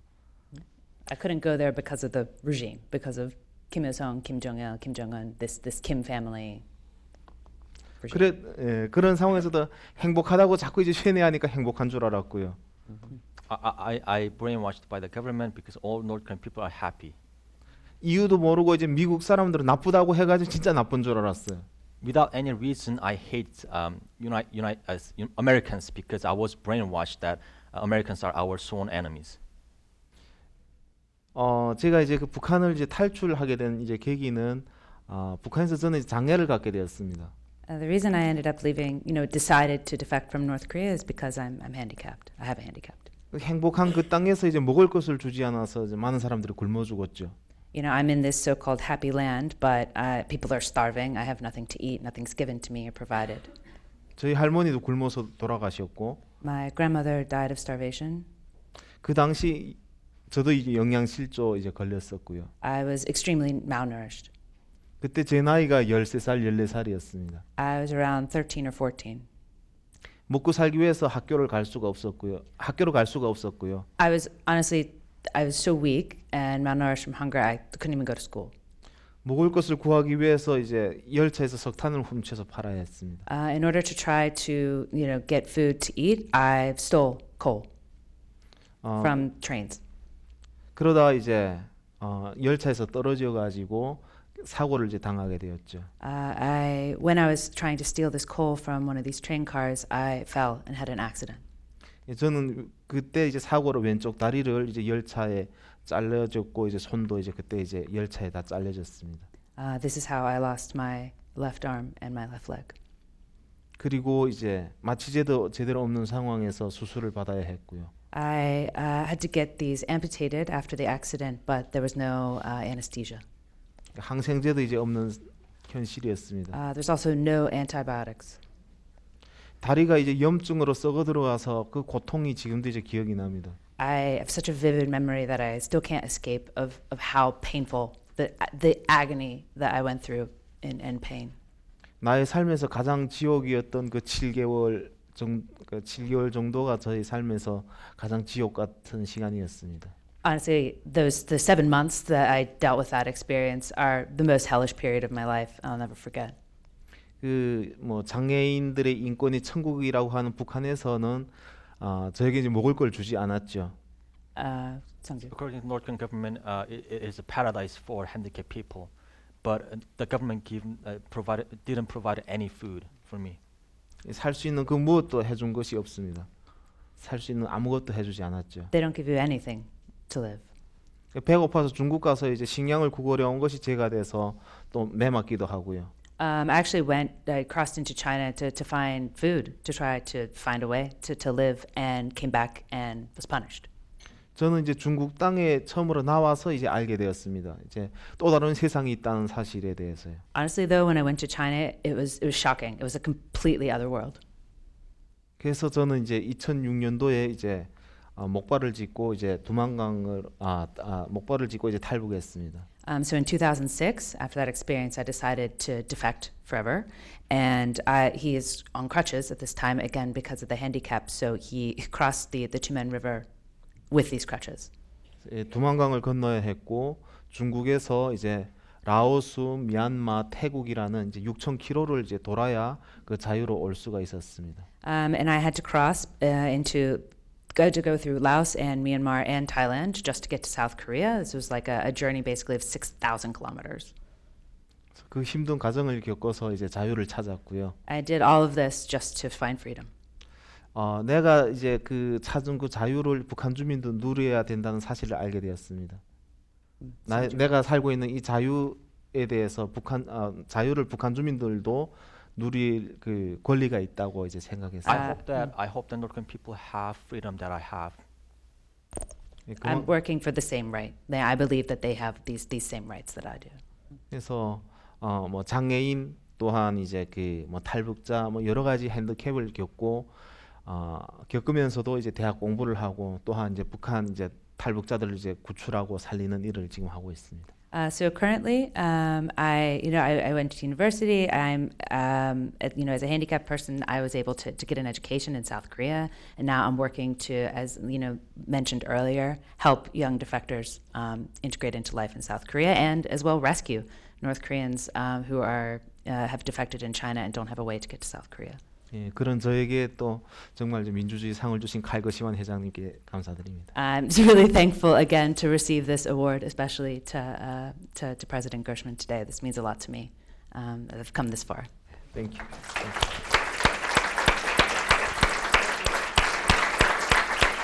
Okay, well, I want to be thank you so much for telling your stories. I want to be respectful of everybody's time, but we do have a few minutes left for questions. I would ask you to tell us your name, your affiliation if you have one, and please put any comments in the form of a question. And we'll start with you, sir, in the back. I'm sorry, behind you, and then we'll come back to you. Wait for the microphone. Good morning. My name is Hidetoshi Hashimoto. I'm originally from Japan. I've been living in this country for many years. I'm author of the book Prospects for a Regional Human Rights Mechanism in East Asia. As you may know, Europe, Americas, Africa, regional intergovernmental human rights mechanisms have been functioning since the end of World War II. Regional human rights mechanisms are useful because they provide easier access to the people in the region, but also regional human rights mechanism has a stronger enforcement procedure compared to the United Nations mechanism. Now, North Korea, China, two worst human rights violating countries in the world community. Now, civil society like yours activity are positive development for eventually establishing regional human rights mechanism, because existence of civil society, NGO, are based on solely the right to freedom of association, and they are usually stronger supporters of human rights. Now, if you have any comments on what I have said so far, and also with regard to Japan, I would like to hear your any opinion. Thank you very much. I would answer to that. Please. Okay. Yeah, thank you for raising the needs of the regional human rights protection mechanism. So might be reaching now to about 30 years or so. Yeah, discussing. There were these long discussions of the creation zone, and all the scholars and the human rights activists talk about that, and have been longing for that. There was this ongoing discussions, or in around 1996 or the 7, there was this sub-regional effort creating the Asia Human Rights Committee or the system. But it still would take long to see eventually the core system, the regional core system as well. So as many NGOs totally agree with that. And the willingness of the states in that region is in question. So look at that, Japan. Japan has the unaddressed problem with this sexual slavery issue in the colonial time. China we know that this situation is the big dictatorship is building now. North Korea, and South Korea might be potentially to some leadership. But the current Korean administration is not not trying, push much about the North Korean human rights issue. So it's hard to find who's gonna be the real leadership. And so it's an ongoing process. But we are just fighting the ongoing situation in North Korea. So if that happens, that would be really ideal. But that effort should be maintained. But at the same time, we have to continue our job day to day. Thank you. Excellent, excellent. Next question, sir. Please wait for the microphone. David Caprero with Global Peace Foundation and Brookings, and also, like Mr. Card, a Massachusetts root, and served in both Bush administrations, Jack Kemp. I was on the airplane with Mr. Lee coming from Seoul, actually Ulaanbaatar, Sunday morning. So I'm very honored to be here and congratulate Ned for this amazing forum. And my question to you and maybe the other Mr. Lee with Korean Unification Media or any of the wonderful guests is how do you see the link between North Korea human rights and an endgame of the Korean Peninsula for unification? And how important, indeed, is it for the U.S. and ROK to have such an endgame in a transactional type of summit or way forward based on principles and values? And just FYI, the forum in Mongolia that I returned on when I met him on the plane was a One Korea Forum, East-West Institute, GPF, and Action for Korea United. The Honorable Jung-go Lee from the Korean National Assembly and others were there, and East Asia scholars, basically, as UPI Wire story reported, called for such a link toward an end game. So, Mr. Lee, thank you, and any others that would like to address that important link. 네, 저 브루킹스 연구소에서 온 데이빗이고요. 뭐 서울에서 올 때 같이 오게 됐고요. 그 질문은 이겁니다. 북한 인권 문제하고 통일 관련해서 이 두 개를 어떻게 좀 긍정적으로 연결시키고 있을지, 아니면 또 뭐 달리 생각을 하는 게 있는지, 북한 인권과 통일 문제 관련해서 이런 뭐 관심 있는 사람들이 많기 때문에 그렇습니다.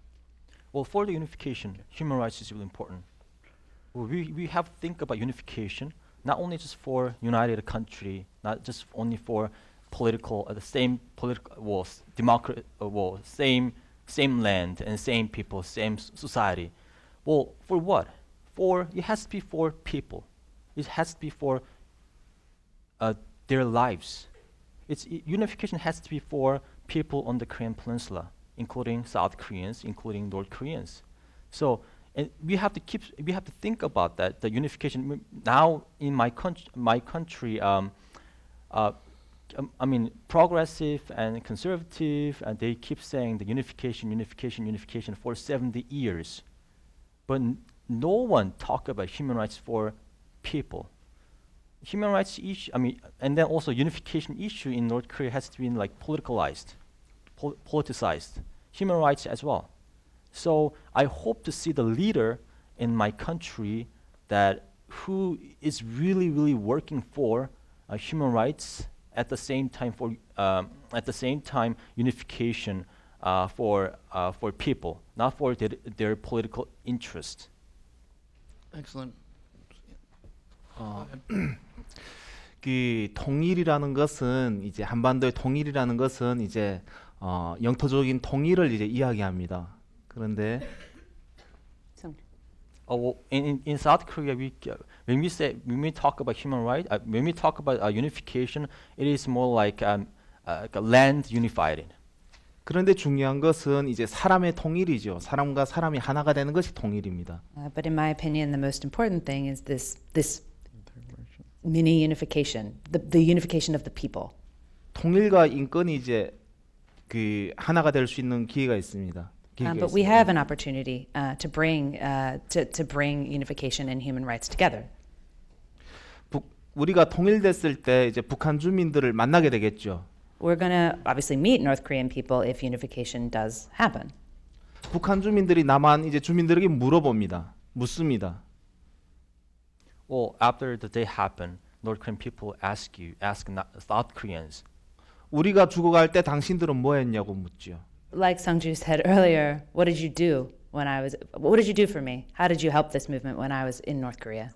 자유민주주의 시스템에서 우리가 더 먼저 살고 있는 우리는 그들에게 답변할 수 있는 책임이 있다고 생각합니다. We have a responsibility as people that are already living in a free society to have an answer for them. 당신들을 사랑했다고, 당신들의 인권에 결코 우리는 침묵하지 않았다고 이야기해야 된다고 생각합니다. Well, we have to tell them that we loved you and that we fight for your rights. 그것이 이제 통일과 인권이 하나가 될 수 있는 유일한 길이라고 생각합니다. So in that sense, I feel that 통일과 이제 인권, human rights. So unification and human rights, we can see them through the same lens in this sense. Excellent. I think that's a great place to stop. I just want to again emphasize that what we've heard here today is that, this historic time in our U.S. Policy towards North Korea is an opportunity and a risk. It can either greatly elevate the lives of millions of people, or it can condemn them to further suffering. The question that we ended with is the right one. What can we do? And thanks to our panelists, we've got a lot of ideas. Now go forth and do those things. Let me first of all thank everyone for coming, and really thank you, Josh, and our 4 panelists for a really extraordinary session. You know, as you know, and let me note now that there will be the award ceremony at the Longworth House office building this evening from 5 to 7. So everyone, please come to that. I just want to make, you know, one thought in closing. You know, Josh asked Seong-ho Lee and my dear friend Seong-ho just to tell us about themselves and their history.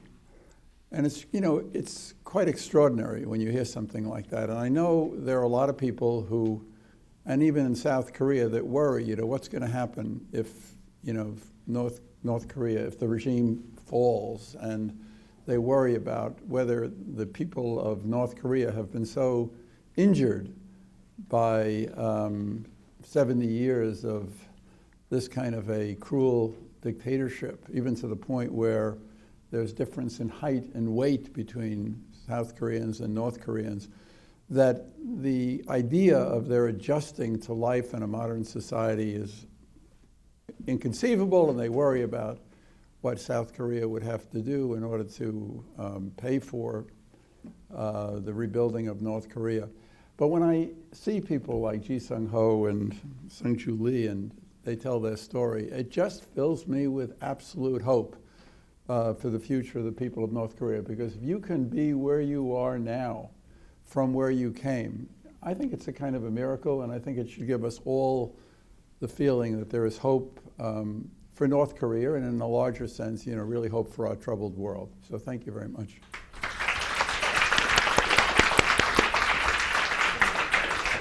고생했어. 고생했어.